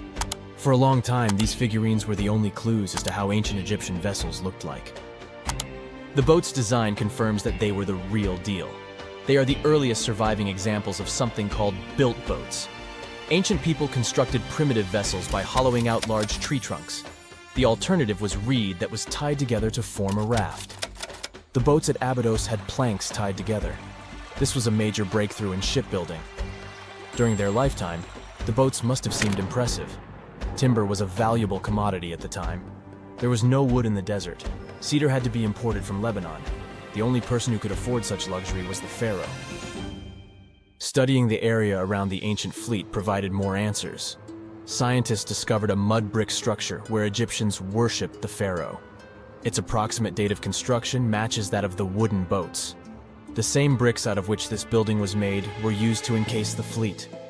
At the time of their construction, the rooms they were stored in had a ceiling. That's the section that archaeologists stumbled upon in the early 20th century. Just like mummies and coffins, these marvelous ships rested inside splendid vaults. The exterior of these rooms was also impressive. The outer walls originally had a plaster of white limestone. It reflected sunlight. In the desert sun, the structure housing the boats must have shone from miles away. Ancient Egyptian builders used the same technique to cover the pyramids 500 years later. Today, their surface looks jagged, but it wasn't always like this. When they were constructed, the pyramids had a top layer of fine white limestone. Their surface was smooth and it gleamed in the sunlight. Instead of stairs, the outer layer of the pyramids was more of a sleek ramp. Archaeologists were left with one final question. Which pharaoh owned the fleet? The answer lay just a mile from the site. This is where the tomb of a pharaoh from the 5th dynasty rested, King Senwosret III. Its time and style of construction matched the ones of the chambers with boats. The very end of his rule might explain how the boats ended up in the middle of the desert. The pharaoh probably passed away in northern Egypt. Then his body was transported down the Nile to Abydos in a marvelous procession of decorated boats. The vessels were later lowered to chambers near the final resting place of their owner. This had a symbolic meaning. In the ancient Egyptians' belief system, ships played a key role. Their supreme deity was Ra. He traveled through the sky during the day in the form of the sun. At nighttime, he sailed through the netherworld in a solar boat. The pharaoh identified himself with Ra. That's why he needed boats in the afterlife. That was the only way to regenerate himself. Just as the sun rises every day above the horizon. This belief existed for thousands of years. The more famous Pharaoh Khufu also had a ship. Scientists found it in 1954 next to his pyramid at Giza. It is some 4 centuries younger than the fleet at Abydos. But Khufu's ship was almost 2 times longer. The Great Pyramid of Giza and King Tut's tomb are some of the most famous archaeological finds in Egypt. But there are many more secrets hiding beneath the endless sands of the Sahara Desert. Recently, 2020, archaeologists found a lost city there. They have labeled it as the most important discovery since King Tut's tomb, 1922. The city of Aten is some 3,000 years old. Historians hope it will give them a unique insight into the everyday life of ancient Egyptians. The famous archaeologist and Egyptologist Zahi Hawass proclaimed the site a lost golden city. Aten sits some 300 miles south of Egypt's capital, Cairo. It is close to the famous Valley of the Kings. Archaeologists first found sections of mud brick walls that spread out in all directions. They discovered complete rooms with tools of everyday life inside. The research team unearthed a bakery, a residential neighborhood, and an administrative district. They all date back to the time when the Egyptian civilization was the wealthiest in its long history. They were also the first to make objects from iron. In 1911, scientists found a set of iron beads near a village in Lower Egypt, El Girza. These are the earliest known iron artifacts. The discovery is literally out of this world. Ancient people made them by beating into shape a piece of a meteorite. The 9 beads were once part of an ornate necklace. They are now blackened and corroded, which is perfectly normal for a piece of jewelry that is over 5,000 years old. They consist of an iron-nickel alloy. Researchers were impressed by the skill of ancient jewelers who processed the beads. Their craftsmanship is more impressive when you think that they didn't know the stellar origins of the material. The Great Pyramid of Giza also has a remarkable feature. An international research group investigated the electromagnetic response of the structure to radio waves. They found that the pyramid has the ability to concentrate electromagnetic energy inside it. This occurred inside its chambers as well as under the pyramid's base. It contains an underground unfinished chamber. It seems that the electromagnetic response is connected with the properties of limestone, the Great Pyramid's main building material. The research results might have a practical application. The way solar cells and nanosensors function could be improved by this remarkable find. Mirror check. You've got your beige parka on, your chisel is packed, and your overnight plane ride to Saudi Arabia is booked. You know what this means, right? Unfortunately, you weren't cast in the remake of Dune. It just means that you're ready to go explore the world's largest desert areas in the hopes of uncovering prehistoric secrets about our ancestors. Let's get one thing straight. If you ever thought that deserts were empty spaces, think again. They might be filled with sand as far as the eye can see, but they also hold a lot of history. You know, because before humans settled down in cities and towns, we were nomadic people, and we traveled all around the globe looking for food, water, and shelter. So we had to come up with some interesting stuff to survive. Like this thing that was found in the desert of Saudi Arabia. Do you have any idea what this could have been? Over many years, scientists have discussed the origins and use of huge structures such as these ones. It seems our Neolithic ancestors were way smarter than we gave them credit for. They didn't spend all their hours around the fire carving weapons out of stone. No, they were also practicing their architectural skills. These huge stone structures are called desert kites, because if you look at them from a distance, well, they sort of look like kites. Archaeologists have arrived at the consensus that these kites were used to lure animals in. This way, it would make it easier for our ancestors to guarantee their week's food. But that's not all. Take a look at these monolithic structures right here. They show us that our ancestors probably drew on rocks, the blueprint of what they were going to build on the ground. Just like modern-day architects, desert kites could be miles long, so they drew out a plan before actually building them. The most surprising feature of all is that these kites were built even before things such as Stonehenge. We're talking around 7,000 to 9,000 years ago. Over the last decade, scientists have been able to identify over 6,000 desert kites spread across the Middle East and West and Central Asia. If you don't think this huge, try building something this large without the help of any drones. It looks like a pretty difficult feat to me. And apparently, Saudi Arabia's desert is filled with more amazing things. Scientists have found mysterious stone structures that are older than the pyramids of Giza in Egypt. So of course, you can't wait to go check that out. Can we all agree that carrying around heavy rocks to build a pyramid without the help of modern technology sounds absurd? I mean, how on earth did they do it? Now imagine turning back the clock about 2,000 years into the past and finding humans that built similar gigantic structures in isolated areas. Take a look at these so-called mustadils. They are rectangular structures built from piled-up stones, found over 77,000 square miles. Some archaeologists believe that these monuments were used for ritualistic purposes, maybe processions of some kind, where people would walk from one end of the plateau to the other. I'd be down for that. Now let's move on to another deserted area. We're entering the world-famous Sahara Desert landscape. Isn't it beautiful?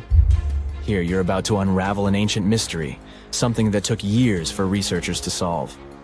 Fun fact, the Sahara Desert is the world's largest hot desert. It spans over 3 million square miles, which would be like putting 1,000 times the country of Hawaii next to each other. We say it's the largest hot desert because the world's largest desert area is Antarctica. But we all know temperatures over there are freezing, not the typical image of when we think of a desert. Deep into the desert, near the Algerian town of Fougeret et Zoua, something strange was found. For decades, these tiny dots appeared on images of Google Earth, but nobody could explain what they were. Some scientists were sure that these circles are the result of oil activity in the region. Others guessed that these were ancient fogeras or ancient water wells. There are dozens of them, stretching for miles and miles in a straight line. The strange thing is that they are always far away from any town, road, or human activity in general. So what was or is their purpose? If you had to take a guess, what would you say? Remember we talked about how our ancestors had to be creative in order to survive in the desert? Let's try to walk in their shoes for a minute. Imagine you're a nomadic hunter-gatherer living in a desert area that they're not. You see, these shafts were built in a line, and not in a circular shape like the ones we're looking at now. So maybe it has something to do with the second option? Maybe these desert holes were related to oil activity in the region? Let's have a look at the holes up close and personal.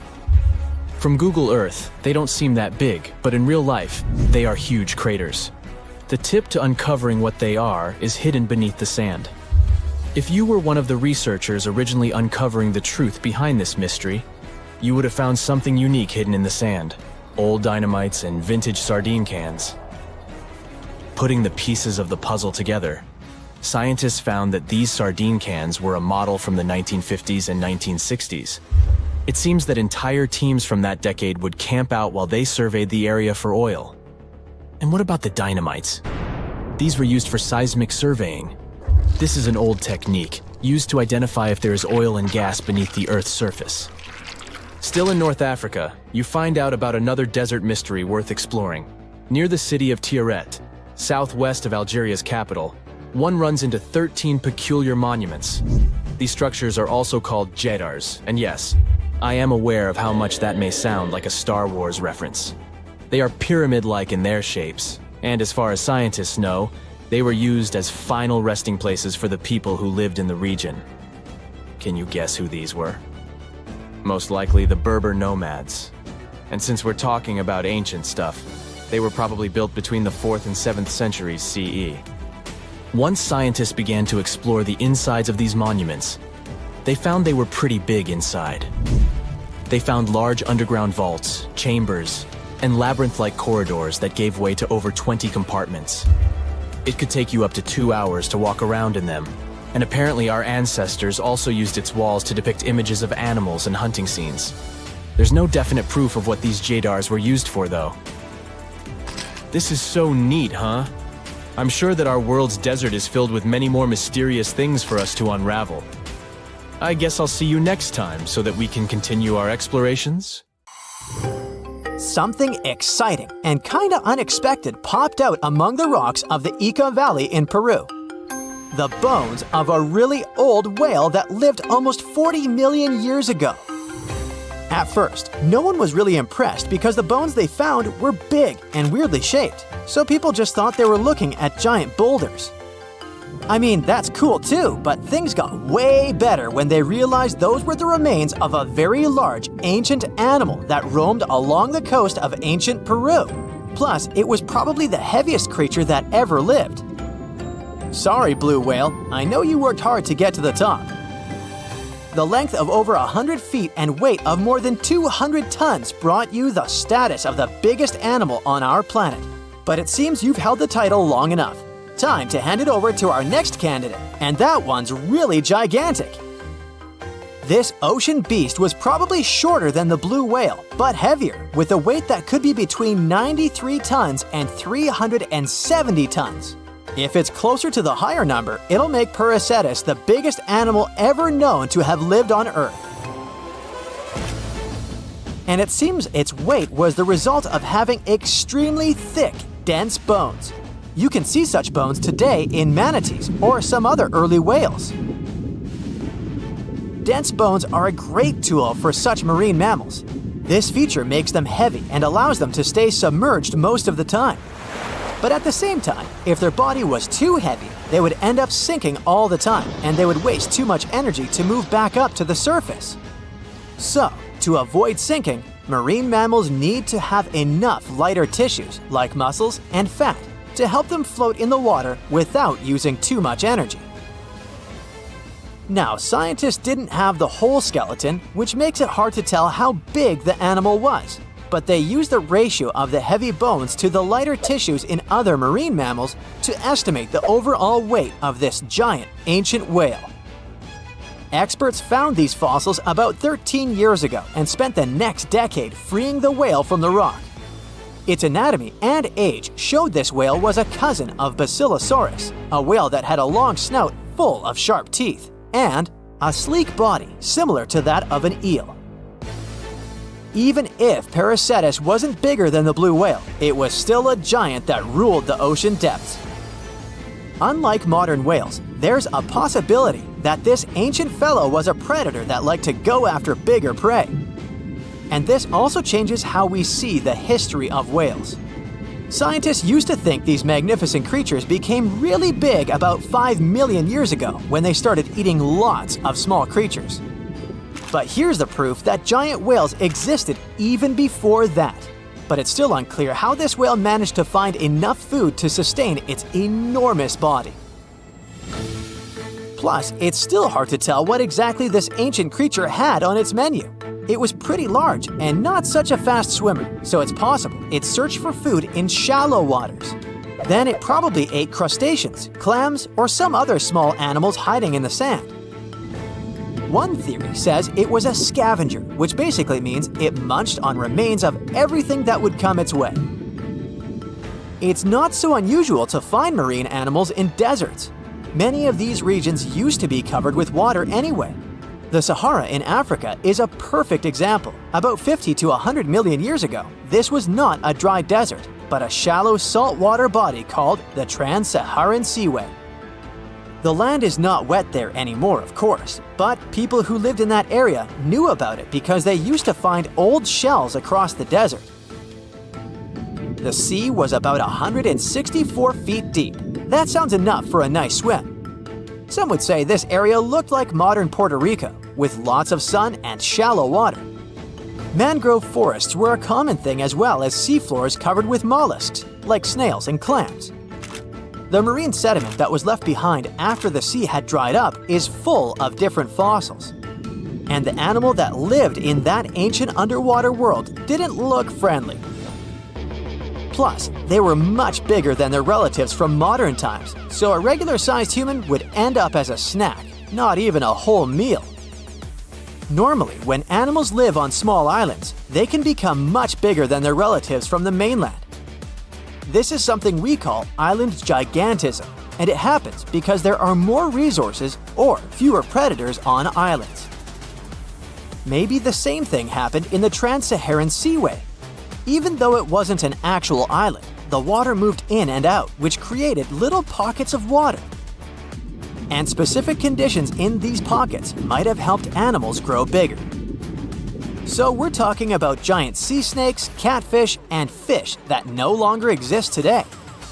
One had incredibly strong jaws, and the animal used them to eat hard things and even crush shells. Their teeth showed they were fierce predators other animals had every reason to be afraid of. They went through some changes when it came to diet, similar to some types of piranhas. And the competition to get to the top of the food chain wasn't a joke. Not when there were also such large predators as sharks, crocodiles, and ancient relatives of elephants.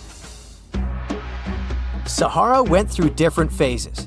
If you could use a time machine and take a peek at Earth's largest hot desert as it was about 6,000 years ago, you wouldn't have to struggle with sand and heat. You'd have a nice walk through a green and pretty lush place. In the past, people who lived in that area didn't leave drawings on cave walls that showed camels, sand dunes, and scorpions. All those things you'd see in today's Sahara.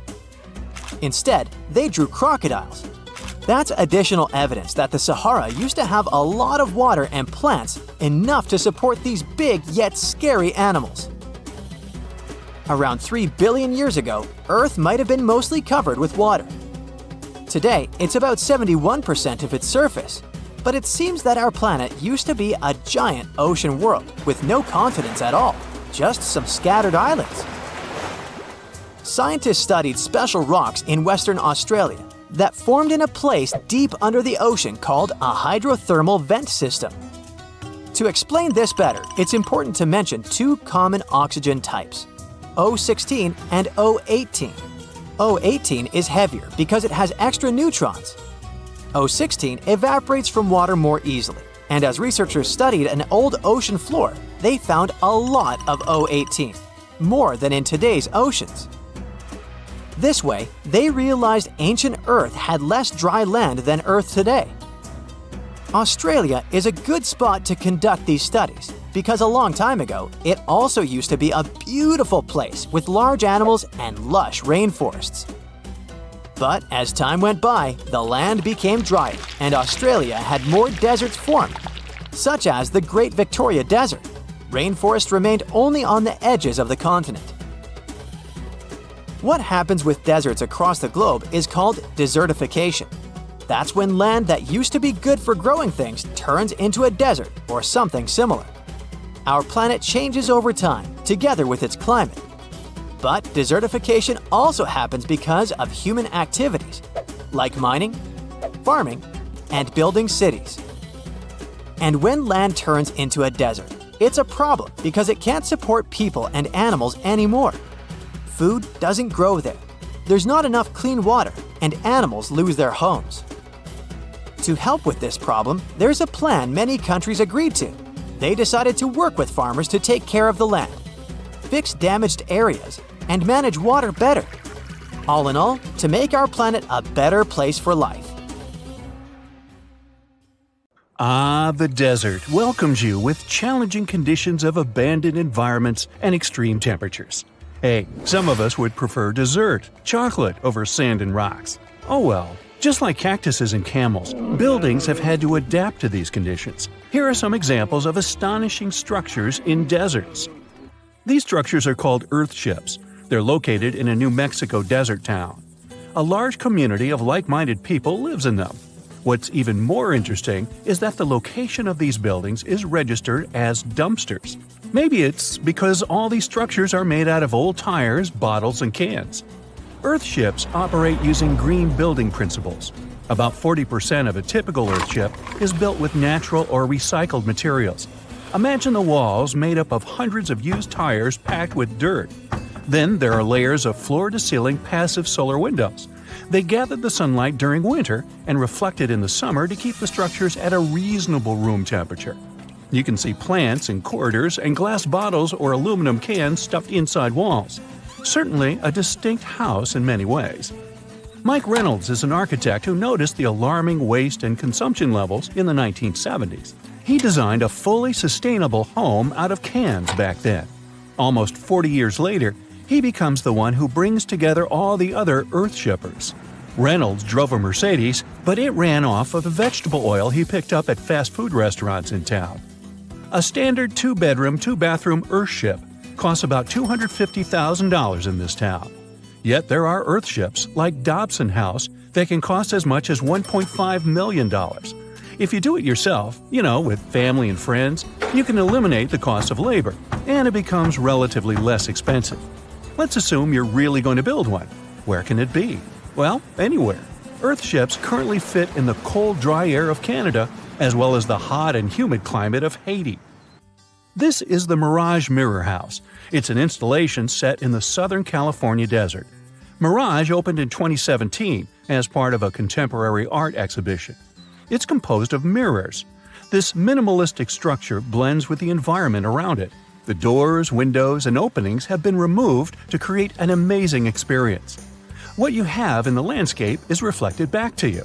How's it made? With mirrored surfaces. At night, the distant lights refract from the mirrors. In the daytime, the sky is transformed into banks of clouds. There's no fixed scenery in this house. How about seeing a futuristic structure in the deep desert? Architects designed a concept home that pairs perfectly with Elon Musk's Cybertruck. The house has a post-apocalyptic theme. When I say post-apocalyptic, it's because I can't say it.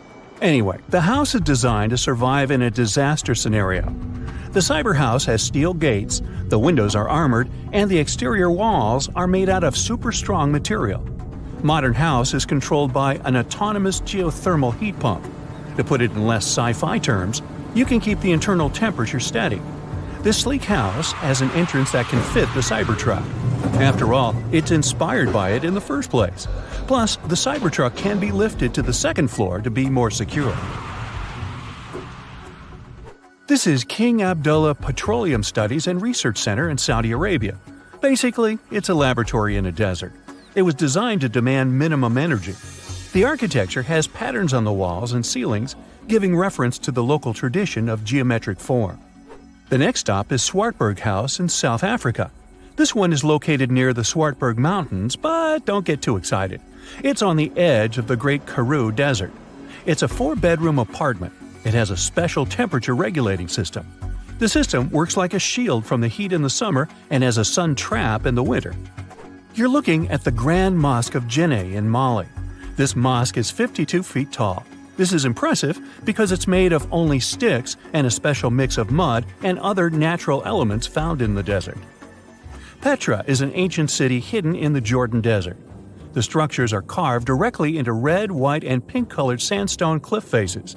It's located among the canyons and mountains near the desert. The place was a trade center many years ago. You might already see pictures of the impressive facade of the treasury. This structure still holds many mysteries in it. For starters, scientists can't explain how the Nabataeans managed to create such a structure thousands of years ago. Did you know that there's another mysterious place in the middle of the desert that has a similar structure to Petra? Madain Saleh was like a second capital of the Nabataean kingdom. Yet another secret they left for us to decipher. It has over 100 decorated tombs and more than 1,000 non-monumental graves. Plus, inscriptions and cave drawings are also here, again surrounded by sandstone. This wooden shack was a post office once.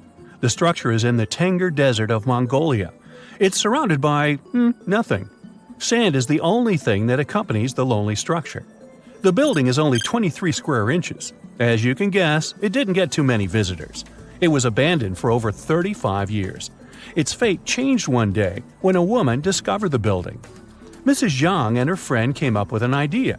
They were going to reach businesses and people who wanted to send letters and postcards from the world's loneliest post office without actually visiting the place. It worked. The post office rarely gets visitors in place, but it's busy online. Over 20,000 letters and postcards were sent from the Desert Post Office in December 2021 alone. The place is about 6 miles off the nearest road. A post truck picks the letters up and hits the road for delivery. Eventually, they are shipped all over the world. A second destination in Saudi Arabia is King Abdulaziz Center for World Culture. The building has an interesting design. It took nearly a decade to build this complex structure. It's a 321-foot tall tower which stands out with its look. Stone Matters Pavilion is a stone structure in Palestine. The structure spans a surface area of 93 square inches. It has been built entirely out of 300 interlocking stones that mutually support each other. The concave roofs, and yes, they look like giant bowls, are designed that way to collect rainwater. The structure is in Iran. Interestingly, in Iran, the evaporation rate is 3 times faster than the world average, so this bowl-like design comes in very handy. It captures the water in a way that the water can form a single mass as a whole before it evaporates. The outer shell of the roof system collects rainwater, but it also works as an additional shading. It makes air move freely, designed like a cooling mechanism for both roofs. Eco Lodge in Egypt is the next stop. The project is built in a place that overlooks the desert and is constructed using locally available materials like sun-fired bricks and palm wood. The building is an example of traditional architecture. There's a water basin that lets in the air to keep the interior cool. A worthy mention is the CID Interpretation Center in Chile. Chile's Atacama Desert is among the top tourist destinations in the country. To help the tourists, architects designed a visitor center as part of the infrastructure for the wind farm. Here, the cold winter months don't freeze people because the large windows make the most of solar heating. What's even more interesting is that the building is designed to go completely dark at night. Imagine you somehow bumped into the building by accident. Black Desert House is a building respecting the stars. At night, this house goes completely dark. It dissolves into the night, so the stars can appear more prominent. Now, any mysterious desert buildings you know that aren't on this list? Let us know in the comments.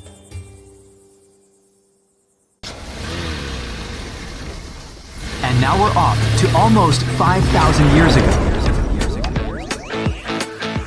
Let me take you to ancient Egypt, where back in 2550 BC, guess what? The construction of the Great Pyramids of Giza started. People learned to build cathedrals and skyscrapers, but it wasn't until recently that these massive buildings appeared. It's still a mystery to even modern scientists how these pyramids were built 5,000 years ago. No wonder they are one of the 7 wonders of the ancient world. They're also the oldest of them and the only wonder of the ancient world that still exists in the 21st century. It must have taken a lot of cooperation to build a thing that massive, even for today's metrics. But the Giza pyramids weren't the first pyramids ever. The first one, called the Step Pyramid, was built around 80 years before the first Pyramid of Giza in 2630 BC for King Djoser. It wasn't meant to be extraordinary, but ended up being quite impressive. It was a pyramid of 6 stepped layers of stone.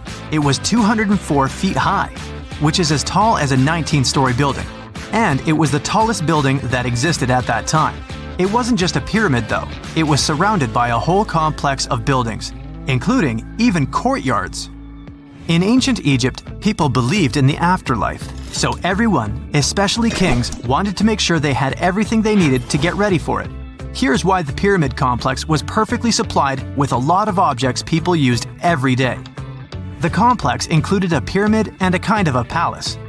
Those buildings had many things the king loved and might need one day, like furniture, food, and gold vessels.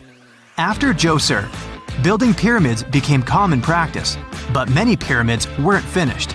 It would usually take about 20 years to build one, but many rulers reigned way less than that. Overall, there are more than 100 pyramids. The most famous pyramids are the Great Pyramids of Giza. The first one and the biggest one was built for Pharaoh Khufu, around 2550 BC. Initially, it was 481 feet tall, which is as tall as a 40-story building. The second pyramid was built for Khufu's son, Pharaoh Khafre, around 2520 BC. It's just a bit shorter, usually standing at 471 feet high, a 39-story building. This is the pyramid with the famous statue of the Sphinx. Sphinxes have a lion's body and a human head. They were built to guard important areas. This one has the head of Pharaoh Khafre and is guarding his pyramid, facing the sunrise. The Sphinx is most well known and is one of the world's biggest and oldest statues. Originally, it had red color and did have a nose. It's still possible to see the trace of red pigment by its ears. But no one knows exactly when the nose disappeared. For some time, the Sphinx was sorta hidden underground, being covered with sand up to its shoulders. Luckily, in the early 1800s, an adventurer with a team of 160 people dug it out. The third pyramid of Giza is the smallest one, being more than twice shorter. Originally, it was 218 feet high, about the height of a 20-story building. Built in 2490 BC, it was a pyramid for Khafre's son, Menkaure. The pyramids are designed to align with the points of the compass, and their sides symbolize the rays of the sun. But back at the time, there were no compasses. Ancient Egyptians figured out the directions themselves, and with amazing precision. To align the pyramids, they used two constellations. Originally, the pyramids were covered in smooth white limestone and had a gold-silver top to reflect the sun. Later, the white limestone was taken from the pyramids by other kings and used for other buildings. Scientists estimated that ancient Egyptians used about 2.3 million stone blocks to build the first pyramid. Each block weighed more than 1 ton. This is the weight of a rhino. Some blocks were even bigger, being almost as heavy as an elephant. 4.5 millennia ago, there was no modern equipment to help build it. There were no machines, no wheels, and even no steel. The only metal available to them was copper. Even today, scientists aren't sure how the Egyptians managed to build the pyramids. There are no records left that would shed light on it. Some even think that Egyptians wanted to keep it as their secret and didn't even record it on purpose. Many believe that poor people and foreigners built the pyramids, but it's not true. Actually, the builders were very skilled workers, and they were fed and paid well. The archaeologists claim that the builders lived in a nearby temporary city and were a highly organized community with a strong leader. Scientists say that around 20,000 people worked on each pyramid complex, and it took about 20 years to build each. It probably was a national project. The construction site was large in resources, and food and essentials were likely to be contributed from all parts of Egypt. Even with all that support, it remains unclear how people managed to cut, transport, and assemble those huge stones. One of the theories suggests the stones were most likely transported on boats down the Nile River. Then, there was a harder part. They had to be moved to the construction site. For that, they probably used wooden sleds. It wasn't very hard to pull them because the sand mixed with the right amount of water was pretty slick. And 10 people could move a sled even with a rock weighing 1 ton pretty easily. Finally, one last problem. The stones had to be lifted and put into place. Archaeologists have discovered the remains of the ramps system that dates back to when the pyramids were built. Most likely, the Egyptians designed a unique system to move and pull huge stone blocks, but no one knows what it looked like exactly. The most common opinion is that there were several ramps around the pyramid to help move the blocks. The ramp was growing with the pyramid getting higher. They suppose people were walking up the stairs, pulling the stone on the wooden sled up in the middle on the sandy ramp. But this is just one of the options. Others say that the ramps were going around the pyramid. Some say the ramps were inside the pyramid. But we'll never know for sure, and it'll forever remain a mystery, just like the ancient Egyptians wanted. Surprisingly, there's not much inside the pyramids. Most of it is just solid stone with very little open space. But let's take a quick look inside the biggest of the pyramids of Giza.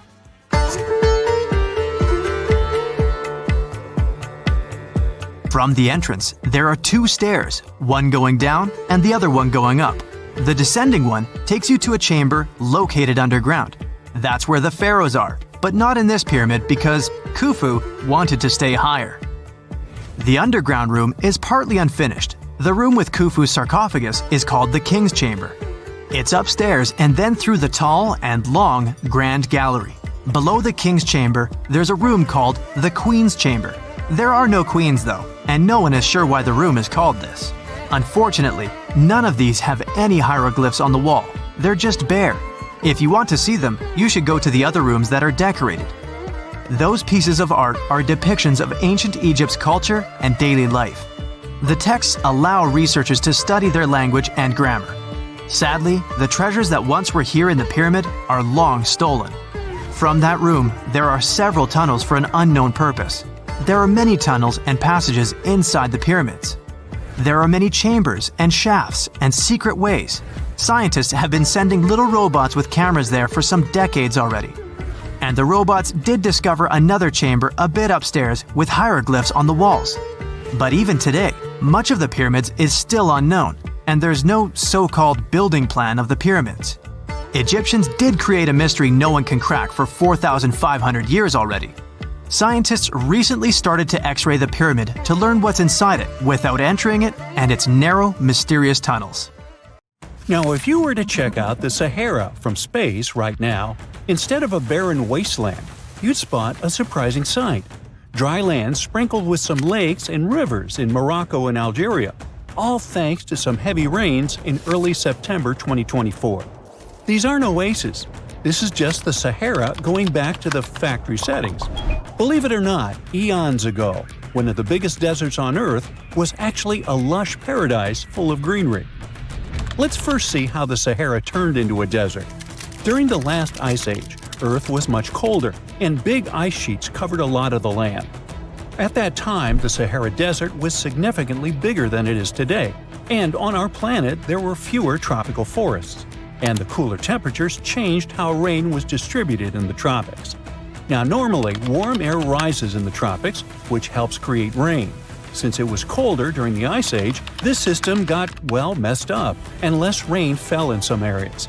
This caused more dry and desert-like conditions in places that are usually wetter. There was also a lot of dust blowing around in the Sahara Desert, which scientists found in old ocean sediments. But about 12,500 years ago, something surprising happened. The dust levels went way down.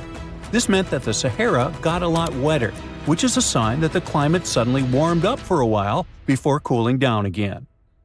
After 12,500 years ago, the Sahara became a much greener place, like a savanna, because a weather pattern called the Intertropical Convergence Zone, a mouthful indeed, moved north during summer. This wet period was at its best around 4,000 years ago, when temperatures were a bit warmer than today. At that time, more rain fell in the Ethiopian highlands, which made the Nile River carry more sediment. However, there was another big change called a Heinrich event, which caused the Intertropical Convergence Zone to move back south. This led to the Sahara and Arabian regions drying out quickly. Because of this, the Nile River had much less flooding between 2700 and 2100 BCE. Long story short, well, too late for that. The Sahara has gone through wet and dry cycles due to changes in the climate and weather patterns over thousands of years. Up until recently, we've known about the Sahara in its dry era. But in September 2024, an unusual cyclone rolled through.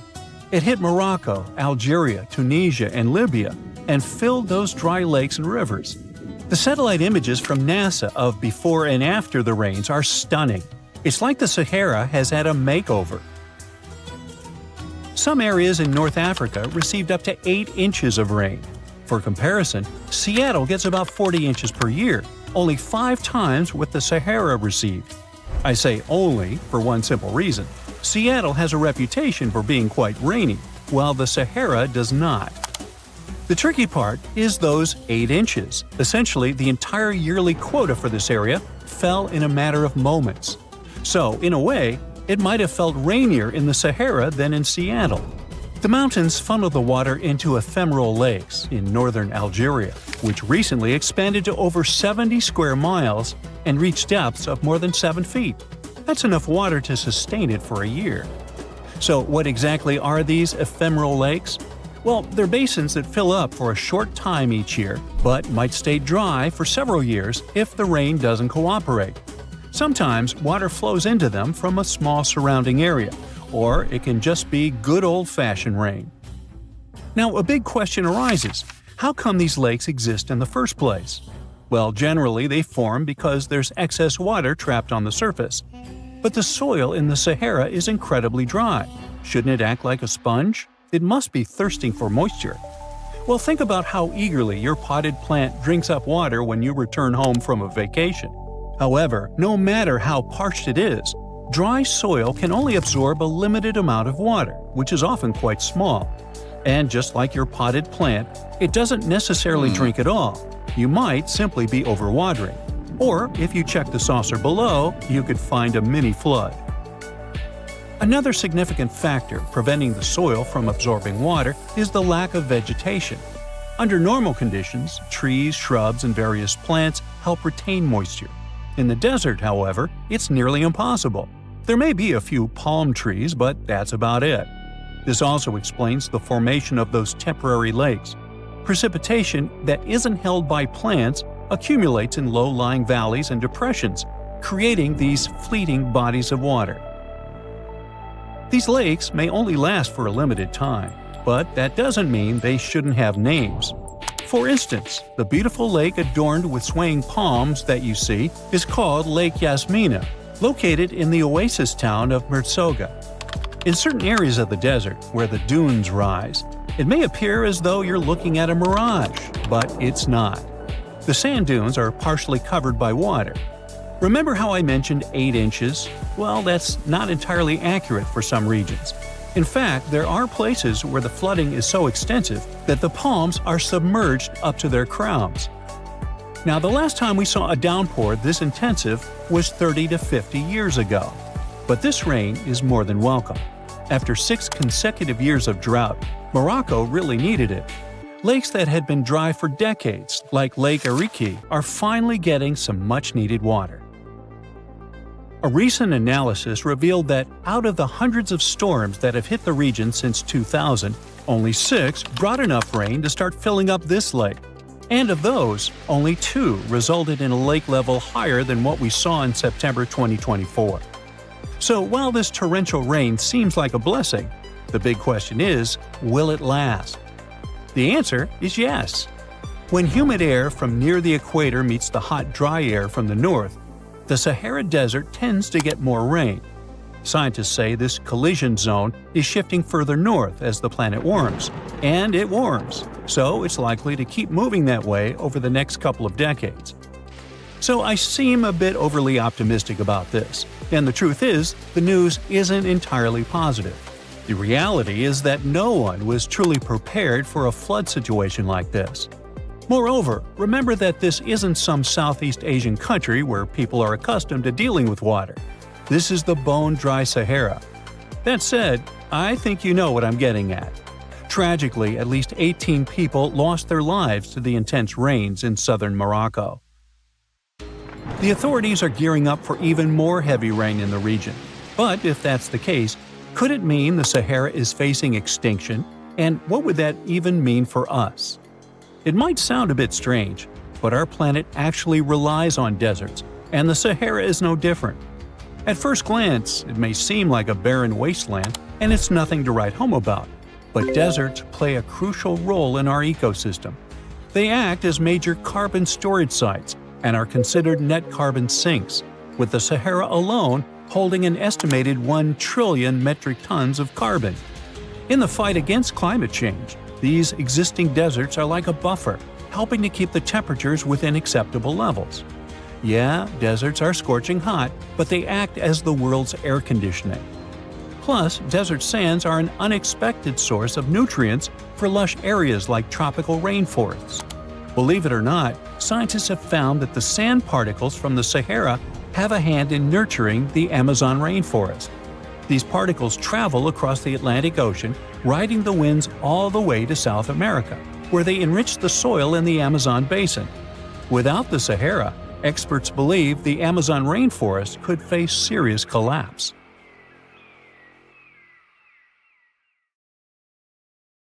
Have you heard of Göbekli Tepe? It's an ancient site in Turkey that literally made historians rewrite history books. Over 11,000 years ago, a group of prehistoric humans crafted an enigmatic masterpiece that's even older than Stonehenge.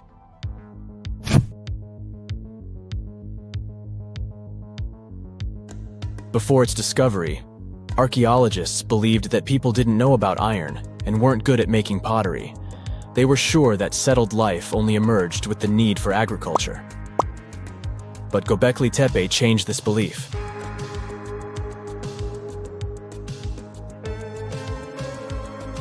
The place has revealed that it was the temple that paved the way for a settled life, not agriculture. Until this discovery, researchers believed that farming was the catalyst for sedentary living. Meet Professor Schmidt, the guy whose findings changed this theory. He managed to prove that hunter-gatherer communities laid the very foundations of this way of life.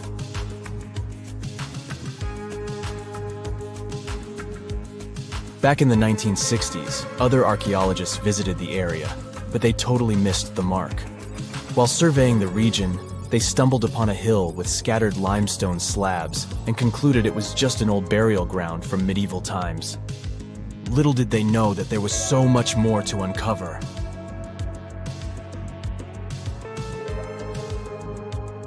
In 1994, Schmidt embarked on his own survey of prehistoric sites in the area.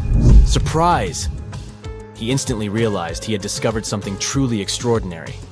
Unlike the nearby flat and barren plateaus, Göbekli Tepe had a gently rounded top, rising 50 feet above the surrounding landscape.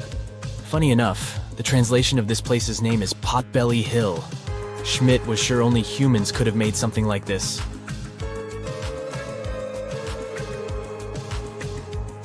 Those broken limestone pieces that were mistaken for gravestones turned out to be way more exciting. It was like stumbling upon a hidden treasure. The pieces took on a whole new meaning, and Schmidt with his team was about to dive into the secrets waiting beneath the surface.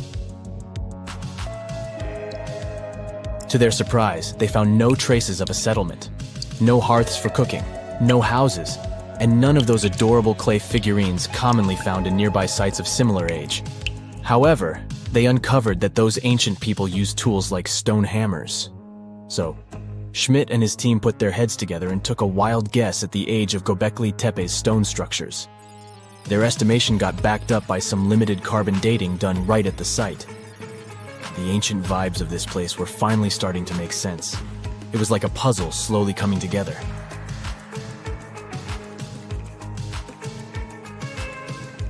You may think that back then, people didn't have special tools to create something as cool as Göbekli Tepe. Not true. Turns out, these prehistoric folks used flint tools instead of fancy metal chisels. They were also skilled at chipping away softer limestone and crafting pillars right on the spot. Afterward, they carried the pillars a short distance to the summit and placed them upright. Once the stone rings were complete, they covered them with layers of dirt. Over time, they added new rings, and voila! You've got a cool hill to impress people in the future.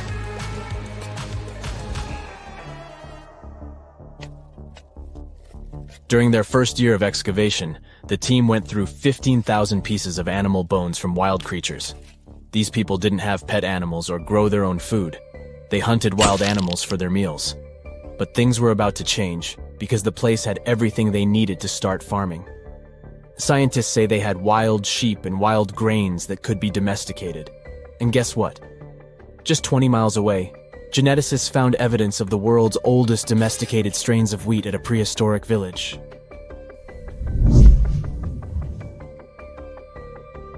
These amazing findings have completely changed how we view civilization. In the past, experts believed that people needed to learn how to farm and settle in one place before they could build temples and develop complex societies. But guess what?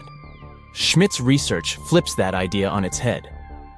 He claims that the incredible effort put into constructing these astonishing structures actually set the stage for the development of advanced societies. It means that societal and cultural changes happened before agriculture. Schmidt has this fascinating hypothesis about Göbekli Tepe. He thinks it could have been a special burial site where people left their loved ones. And here's the twist. The burial site was adorned with fancy statues and symbols representing deities from the spiritual realm. The idea that Göbekli Tepe could have served as a sacred place adds another layer of complexity to the whole story. While the site's true purpose may remain elusive, Schmidt's insights invite us to consider the profound interplay between life and the afterlife, and the deep reverence ancient hunter-gatherer societies may have had for their departed ancestors. Now let's talk about the stars of the show, the mesmerizing T-shaped columns that dominate Göbekli Tepe. These mysterious structures range from 10 to 20 feet tall and most likely represent stylized human figures. But one figure stands out from the rest, the three-dimensional lion relief. This depiction really fires up our imagination. Why? Because it hints at the possibility that lions roamed Anatolia during the Neolithic period.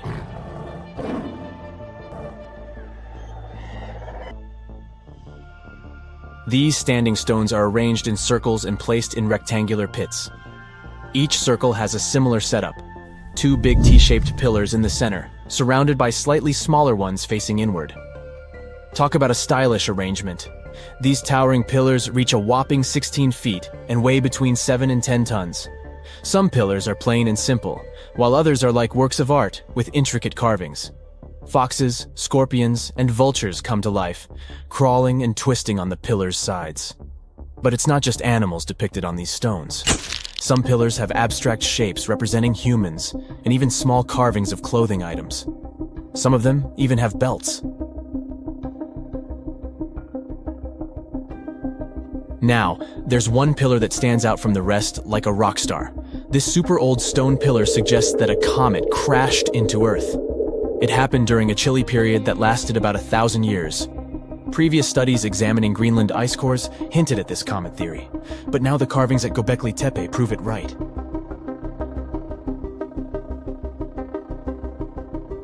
The carvings on the pillars are like a historical comic strip. They even show a headless human figure. Researchers fed the images into a computer and discovered their connections to constellations, indicating that this temple might have been an ancient observatory. It's like our ancestors were trying to document this cataclysmic event in their own unique way.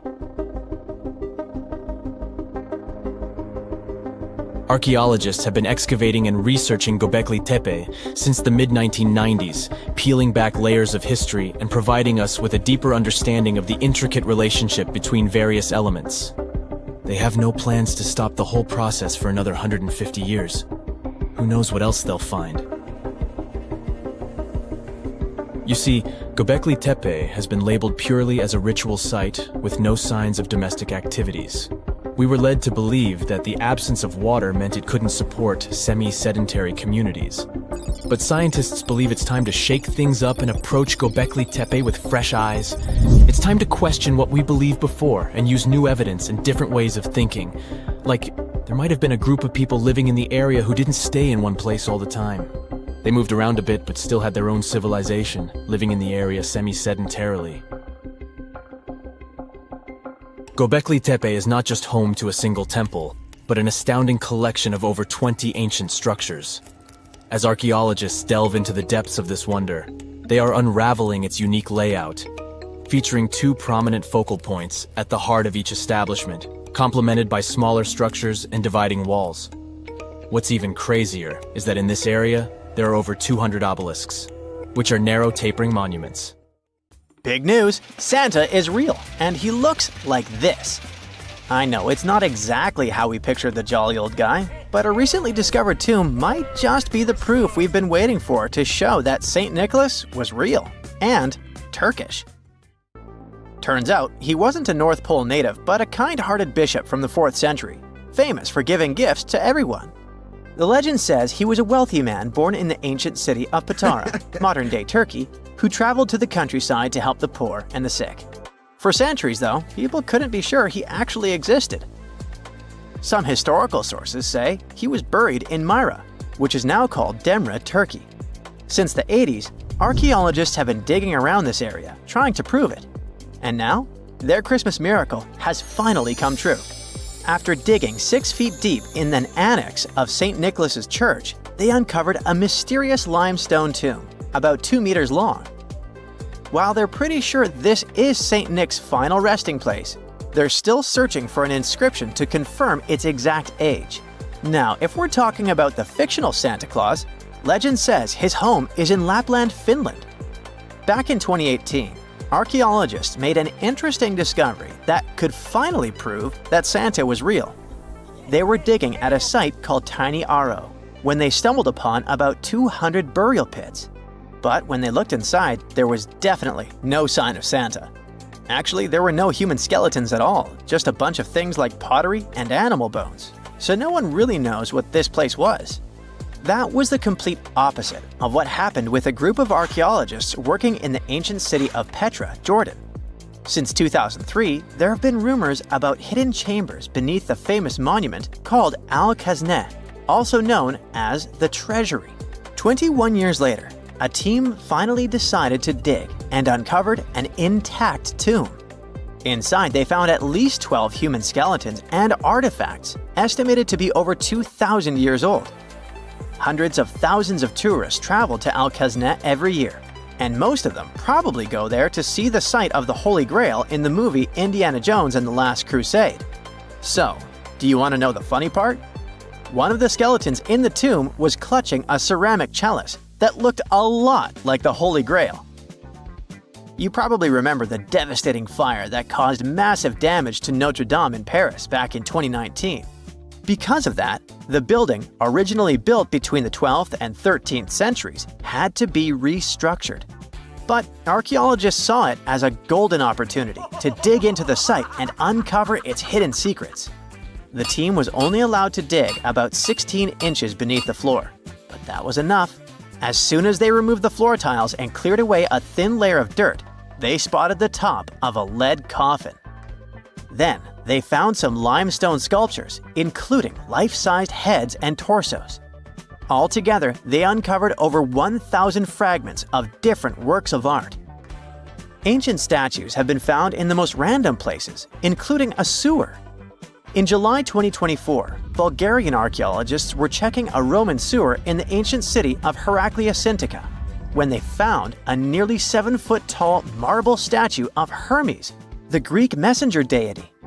This town was completely devastated and abandoned after 2 earthquakes, one in the year 388 and the other in the year 425. But somehow, it didn't destroy this statue. In fact, its head was found in surprisingly good condition. Finding ancient artwork is definitely fascinating, but imagine stumbling upon an entire hidden city in the Amazon rainforest. Using high-tech lasers, researchers uncovered a lost civilization with thousands of structures and a whole network of roads, canals, and houses, all buried beneath the dense jungle. This city was built around 2,500 years ago, in an area located in the shadow of a volcano, which, by the way, could have erupted and destroyed this civilization at some point.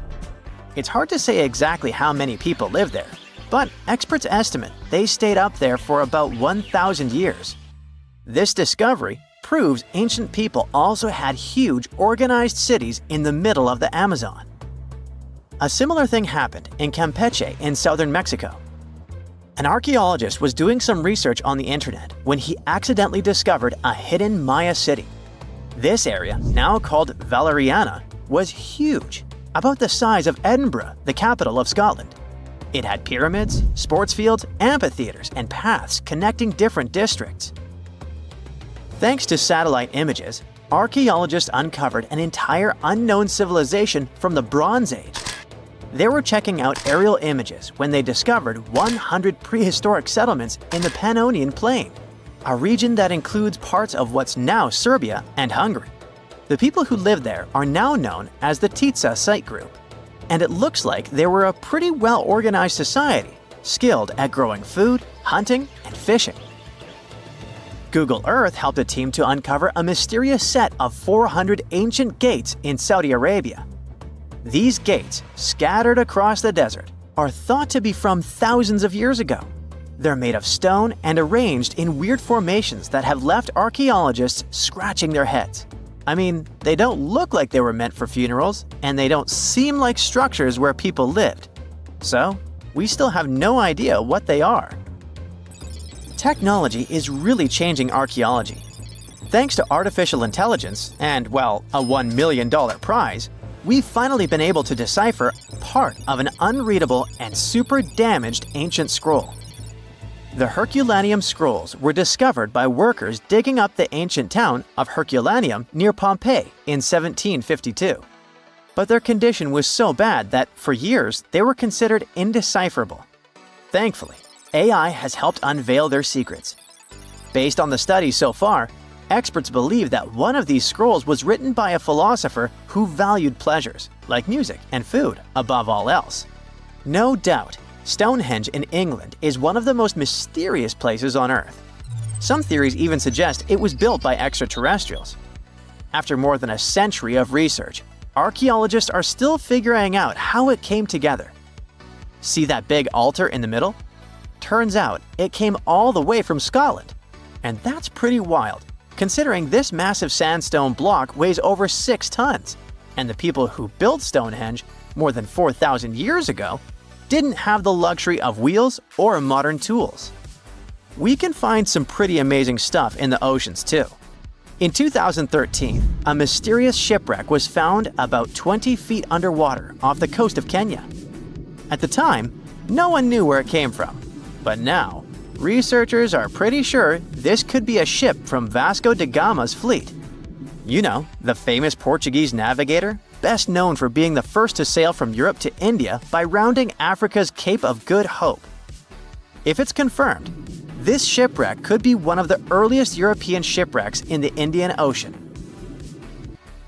Ancient treasures can take many forms, including a bottle. Recently, archaeologists in Norway uncovered a 150-year-old message in a bottle during an excavation of a Viking burial mound. The bottle contained a letter written by Anders Lorange, an archaeologist who worked on the site back in the 1800s, along with his business card and a few coins wrapped in paper. The letter gave some details about the excavation, though it seems Lorange got a few things wrong, like the exact number of Viking shields discovered. At the end of the letter, he wrote a personal note in runic script, "Emma Gade, my girlfriend." So it gave us not only insights into history, but also a peek into his love life.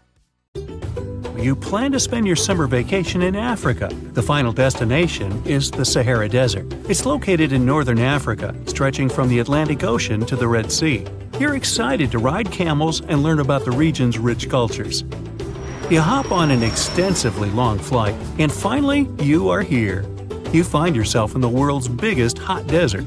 Can you believe it's 3 million square miles? You're ready for your first adventure after drinking liters of ice-cold water. The guide gives you a choice. You can spend 2 weeks visiting a collection of oases, or you can help them solve an ongoing local mystery. Deep into the desert, near this Algerian town, lies a mystery begging to be solved. A collection of huge, spotted circles in the sand.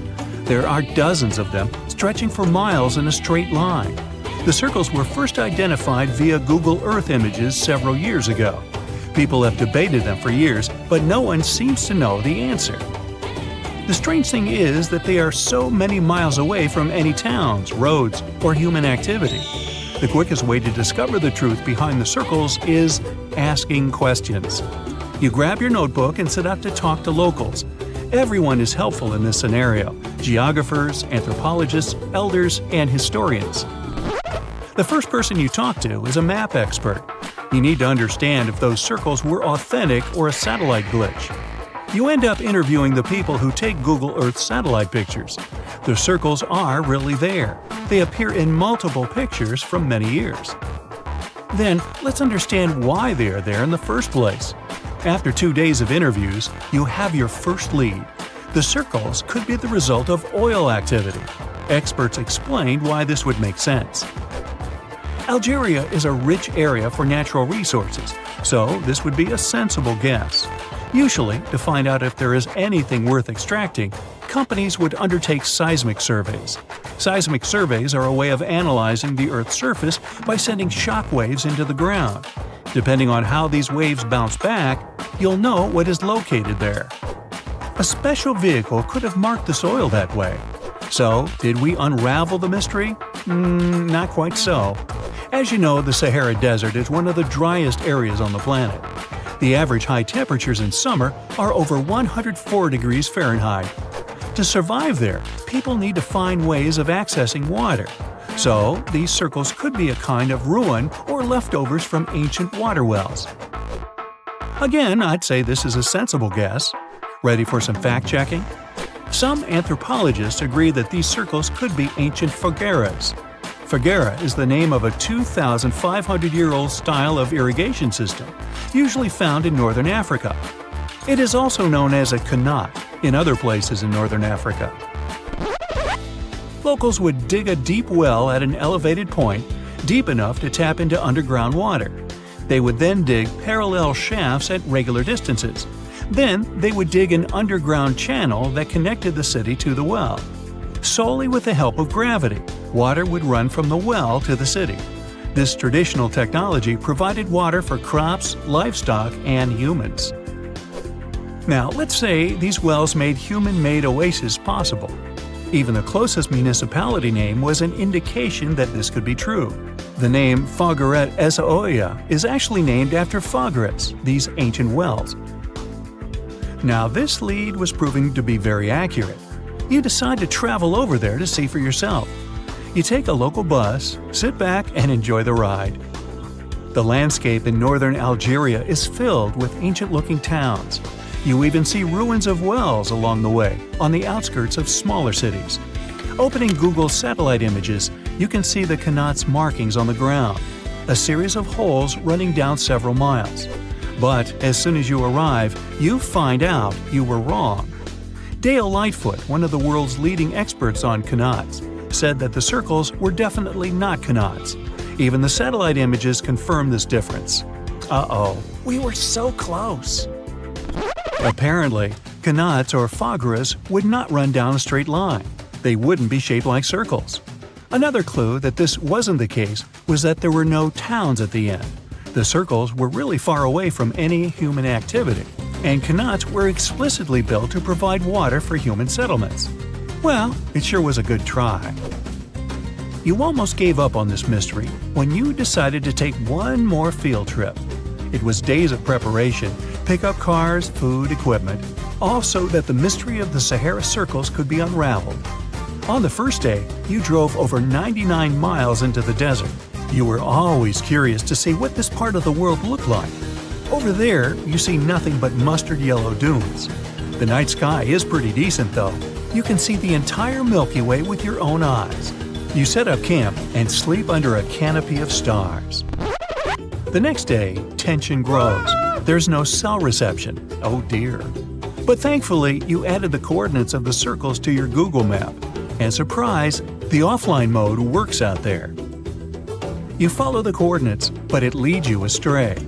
You start to get nervous, thinking this was all in vain. But you and the team get into the car and drive a few more miles past the coordinates on your phone. After a very bumpy ride, you can't believe your eyes. There it is, an enormous crater dug on the sand, surrounded by 12 smaller holes. From up high, it looks like a clock, without the pointers, of course. On the ground, they're very faint, so faint you almost miss them. Searching the area, you notice all the holes had something similar, metal wires, thin wires that you can pull from the ground. They're buried deep, so you start digging. An object starts to reveal itself. Uh-oh, it looks like old dynamite. This certainly surprises you. Better stop digging to avoid any accidents. At the end of the survey, you feel satisfied, but still curious. What could all this dynamite mean? And who put it there? What comes next is the turning point of your adventure. Walking back to the car, you see something shining on the ground. You approach the item with curiosity. It's round and rusty and looks like a sardine can? What's that doing here? Could this give you more clues about the circle's mystery? Just in case, you pick it up and put it in the car. Back in the city, the puzzle pieces start to reveal the story behind the Sahara Circles. You bring photos and the sardine can and show them to local experts. They analyze your material and give you an intriguing verdict. As it turns out, guess number 1 was the closest one to the truth. So, what happened to the first guess? Why do we need to keep digging deeper? Well, because it was only half right. The Sahara Circles are not a historical footprint of seismic surveying. Back when the circles were made, this technology didn't even exist. But they sure are related to oil exploration. The dynamite-filled holes were an old method for oil searching. The circles are the leftovers of surveyors looking for resources underground. And the sardine cans? Well, they were left by the workers who held explosion works. You gotta eat, right? According to the model of the can, this happened more or less around the 1950s and 1960s. So these circles aren't even that ancient. More like modern ones, if you ask me.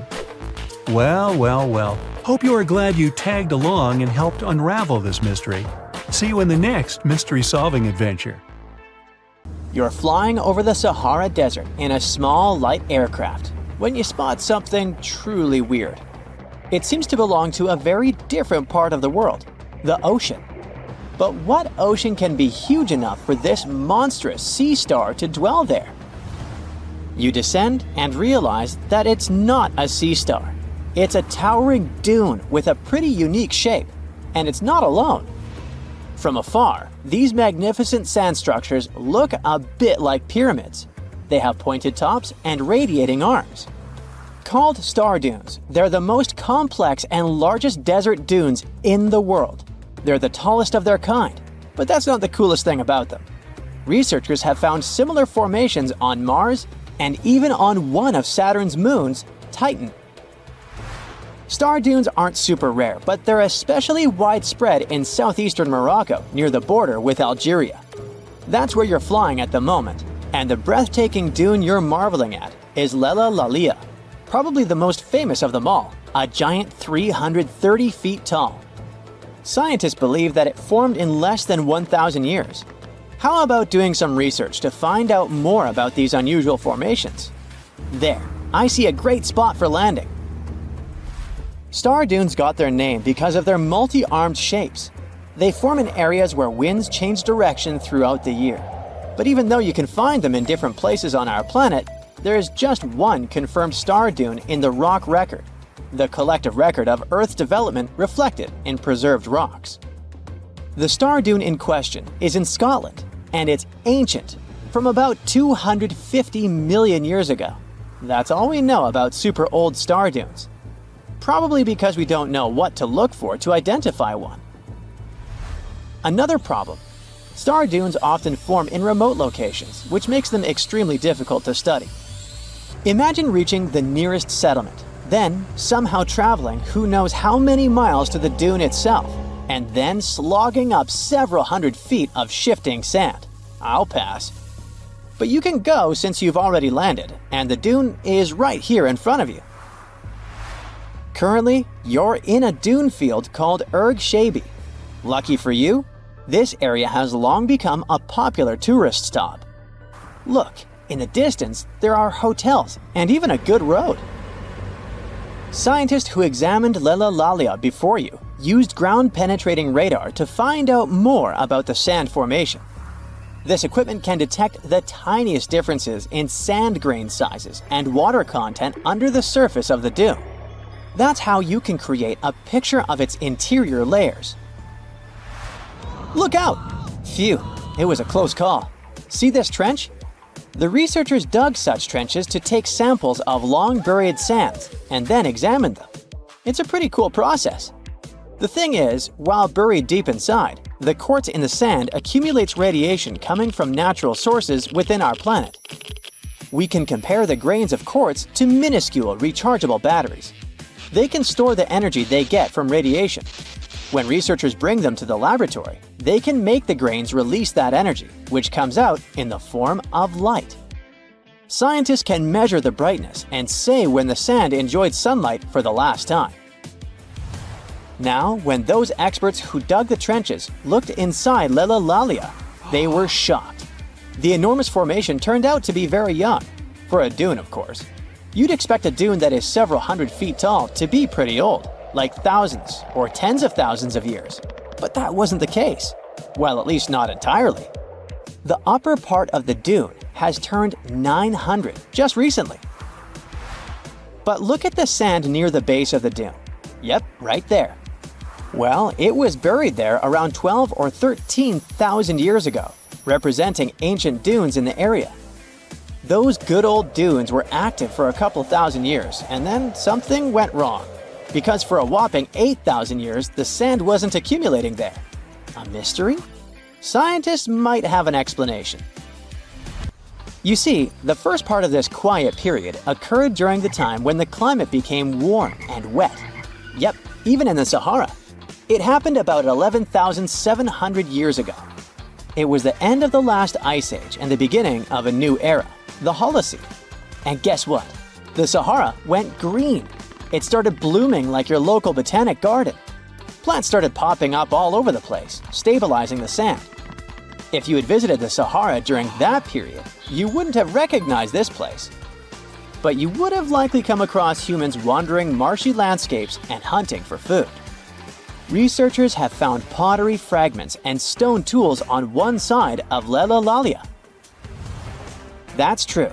As sand dunes form and then shift throughout their lives, they swallow and protect ancient remnants of life. Just dig well enough and you might find something that will provide you with a window into the past.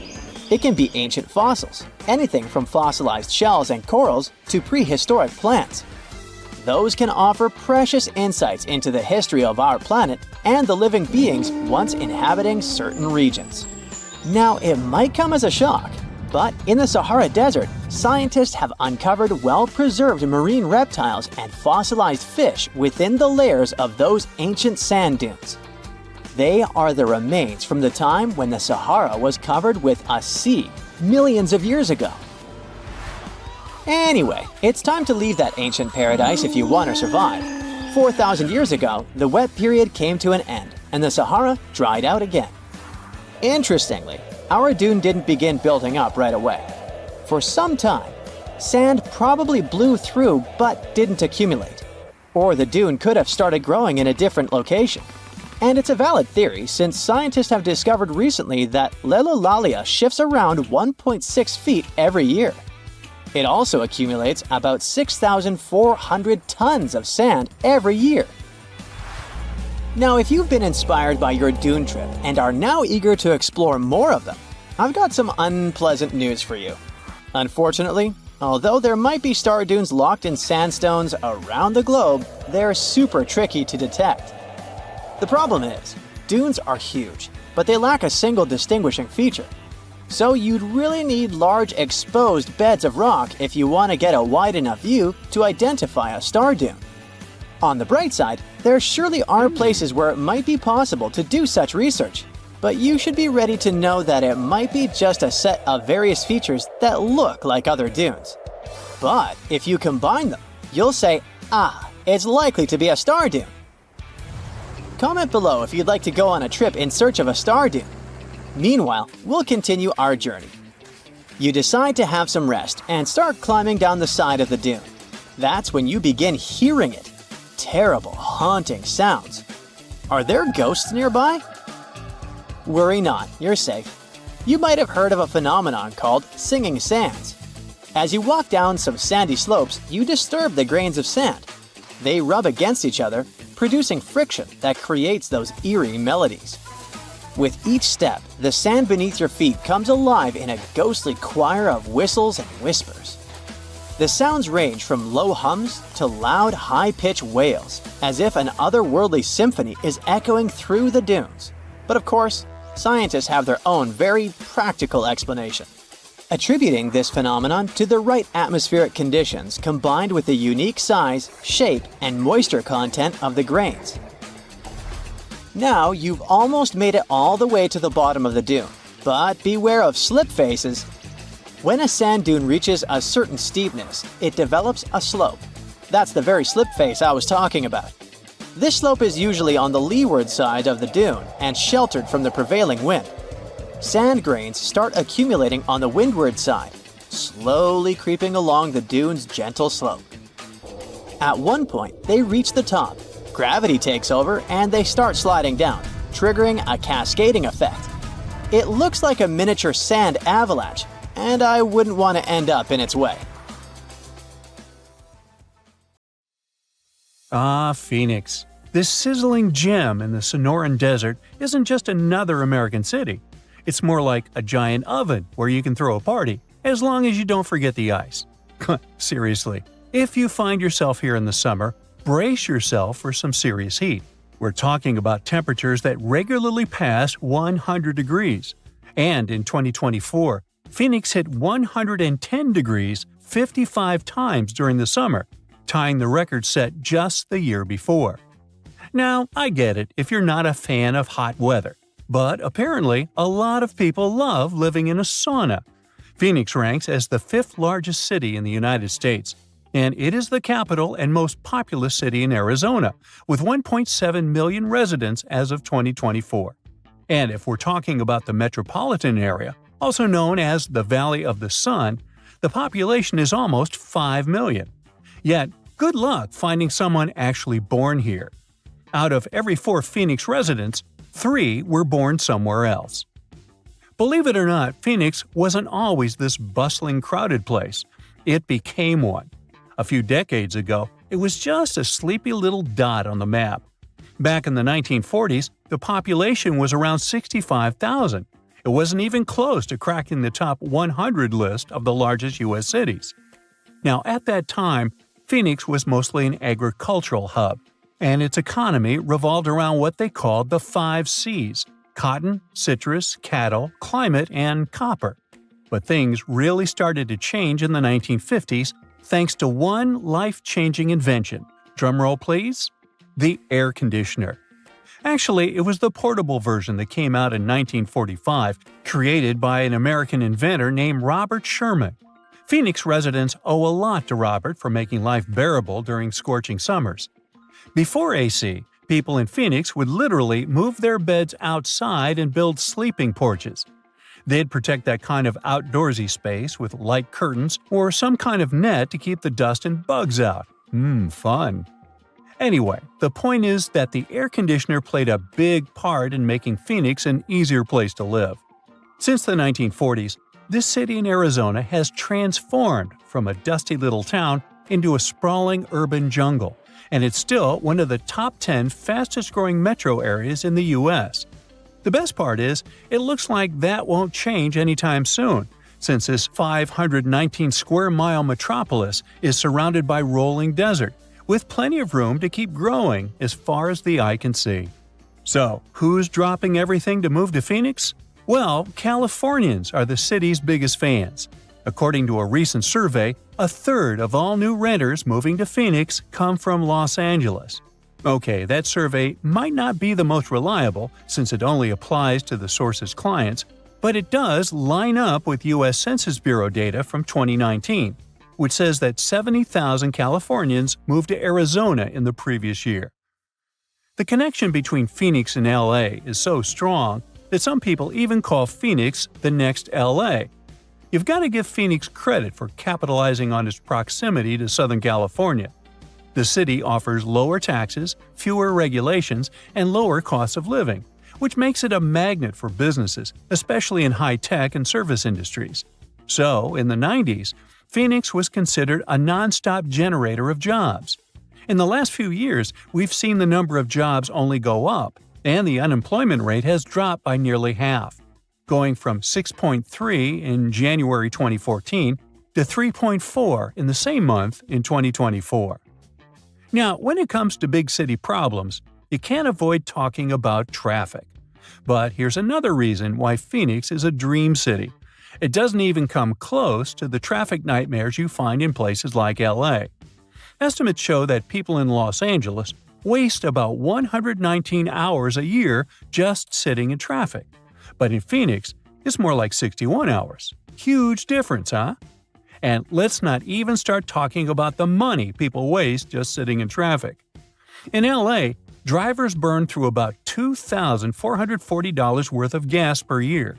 In Phoenix, they waste 25 gallons of fuel, which ends up costing about $952. Yeah, that's still a lot of cash, but compared to LA, come on, that's a steal. Phoenix being okay in terms of traffic might have a lot to do with how the city was designed.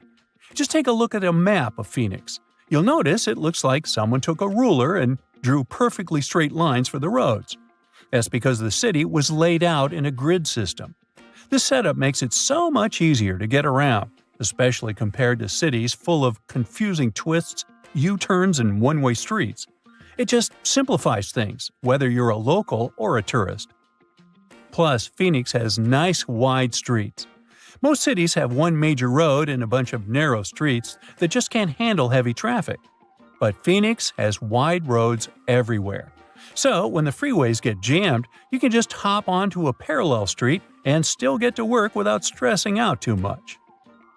When you look at all the job opportunities and the relatively smooth traffic, it's no wonder people are willing to put up with the heat and move to Phoenix. But don't get it twisted, the heat is no joke. It is really, really hot and sunny out there. We're talking about 300 days of sunshine on average, or about 85% daylight hours per year. But once again, Phoenix has made the best of it, and all that constant sunshine has turned Phoenix into one of the top solar energy cities in the country. Now, you may be wondering, a city in the middle of the desert with barely any rain, do they actually have enough water? Well, they do. Phoenix has its water situation pretty well sorted out, thanks to multiple sources. I mean, they don't rely on rain alone, which is a good thing because, desert life. Most of their water comes from way up north and east of the valley, where snow melts off the mountains and flows into giant reservoirs, storing it up for those dry years. But most of Phoenix's water comes from the Salt River Project, which brings water through canals and pipelines from the Salt and Verde rivers. Then there is the Central Arizona Project, which transports water all the way from the Colorado River. They even get a bit of water from underground wells. And Phoenix doesn't want to waste a drop, so they're smart about recycling, reusing treated water to keep parks green, and even recharging their groundwater. Since Phoenix is all about sunny skies nearly every day of the year, it's normal that people can get a little moody when it actually rains. But here's the thing. Phoenix always gets a surprise up its sleeve, even when it comes to bad weather. When it rains in the deserts, locals get treated to this unique earthy smell. It's thanks to the creosote bush, a desert plant that releases an amazing fragrance when the rain hits it. People describe it as the smell of rain, and honestly, it's one of those fresh, clean scents that makes you forget you're in the desert for a second. And if you've never stopped to think about why Phoenix is called Phoenix, well, it's based on that famous legend of the bird that rises from the ashes. Now, after knowing all the special things about this city and its unique ability to turn challenges into advantages, we can say the name couldn't have been better chosen.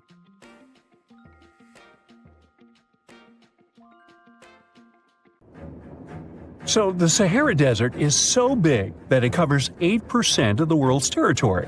It's bigger than the USA or China. Surprisingly, the Sahara is not the largest desert in the world. It is the third largest, behind Antarctica and the Arctic. But it is definitely the hottest one. Temperatures there reach 136 degrees Fahrenheit. This place has some of the most incredible sand dunes you've ever seen, towering up to 1,476 feet. But here's the kicker. There's a real risk that these dunes might continue to spread until they cover the entire world. Surprisingly, the influence of the Sahara Desert extends far beyond its borders. Its dust, carried by powerful winds, makes its way to the UK and across the European continent, particularly in winter. This dust settling on the ground where it rains is a familiar sight to those in the UK, often leaving a red residue on cars.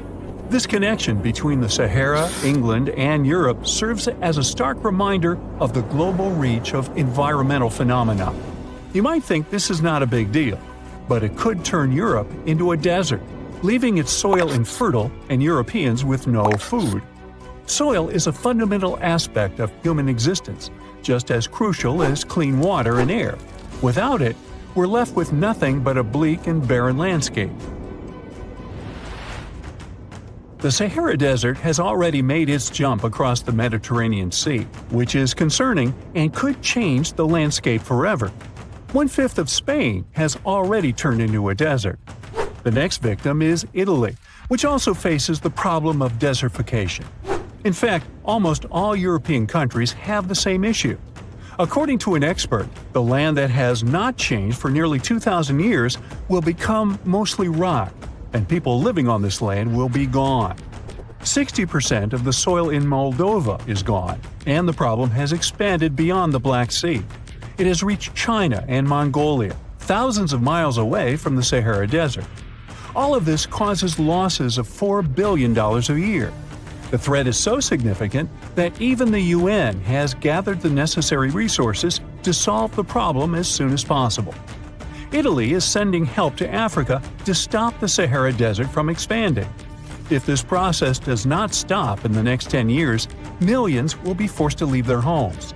The Sahara Desert is growing for approximately 30 miles per decade. You do the math and see how long it will take to cover Europe. Since 1920, the Sahara has expanded by around 10%. But not all hope is lost because more than 172 countries have joined to put a stop to the desertification of the world. The World Food Program is a project that aims to help bring back green land that was once present in the Sahara.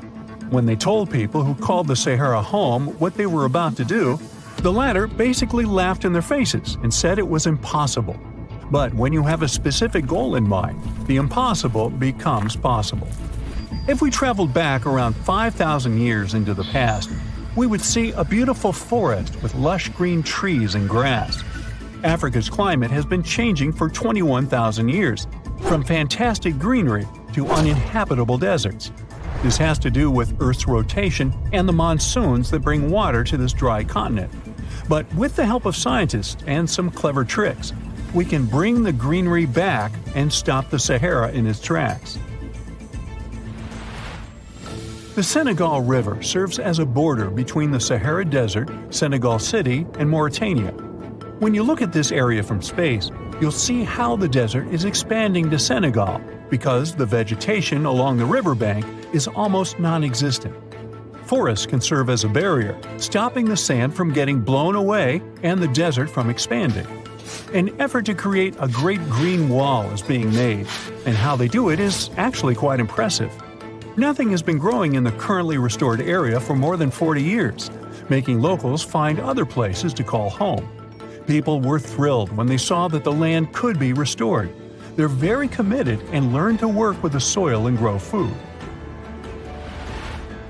At the same moment, more than 30,000 hectares have been restored and transformed into lush greenery. The Sahel region is the starting point of desertification, and it is crucial to establish a green wall in that area first. To make this wall is not rocket science, since it only takes a few simple steps. The ground there is baked by the sun and is hard as a block of concrete. If you've ever poured water on concrete, you know that it just flows away. It doesn't stay in one place. So they had to create water-retaining half-moons that would hold the water and make it available to plants. When you learn about how these half-moons work, you might say, how did they not think of that sooner? Actually, this technique is ancient, and it was once implemented in Sahel, but it was lost over time. When the rain falls, the water is collected into the half-moons that are positioned a bit lower than the ground below contour lines. There is also a kind of bank at the end of the shape that prevents water from overflowing. And in the middle, there are plants that are happy because they have plenty of water to thrive. Also, it's essential to grow native plants that are kind of used to harsh conditions, like sorghum and millet.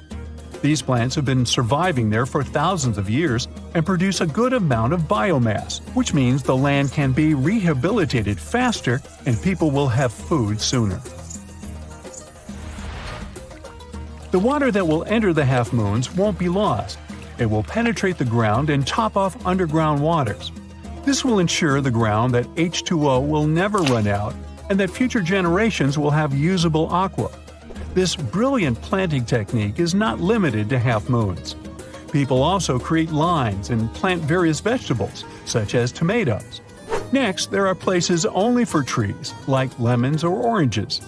After a long hot day, nothing is better than a freshly made cold lemonade. The trees will also protect the soil, and with some luck, there will be a new forest in the Sahara Desert. The goal is to copy the forest dynamic. Start with small plants and gradually expand to bigger plants that are more useful than the tiny ones. They are aiming to plant more than 10,000 trees. Right now, many people are leaving the Sahara after the rainy season, going to cities or leaving Africa altogether. At this time of year, villages are like ghost towns. Only animals can be found there. Most people are gone. I mean, who would blame them? Nobody wants to live in the sand where nothing grows. Luckily, with all this new, old technology being developed, many people are slowly but surely returning to their land and starting to work in agriculture. The best thing is that there are no brutal winters, so plants grow 12 months a year, and people can always have food. People are becoming more social because now everybody stays in their villages and doesn't travel much. If this project works out,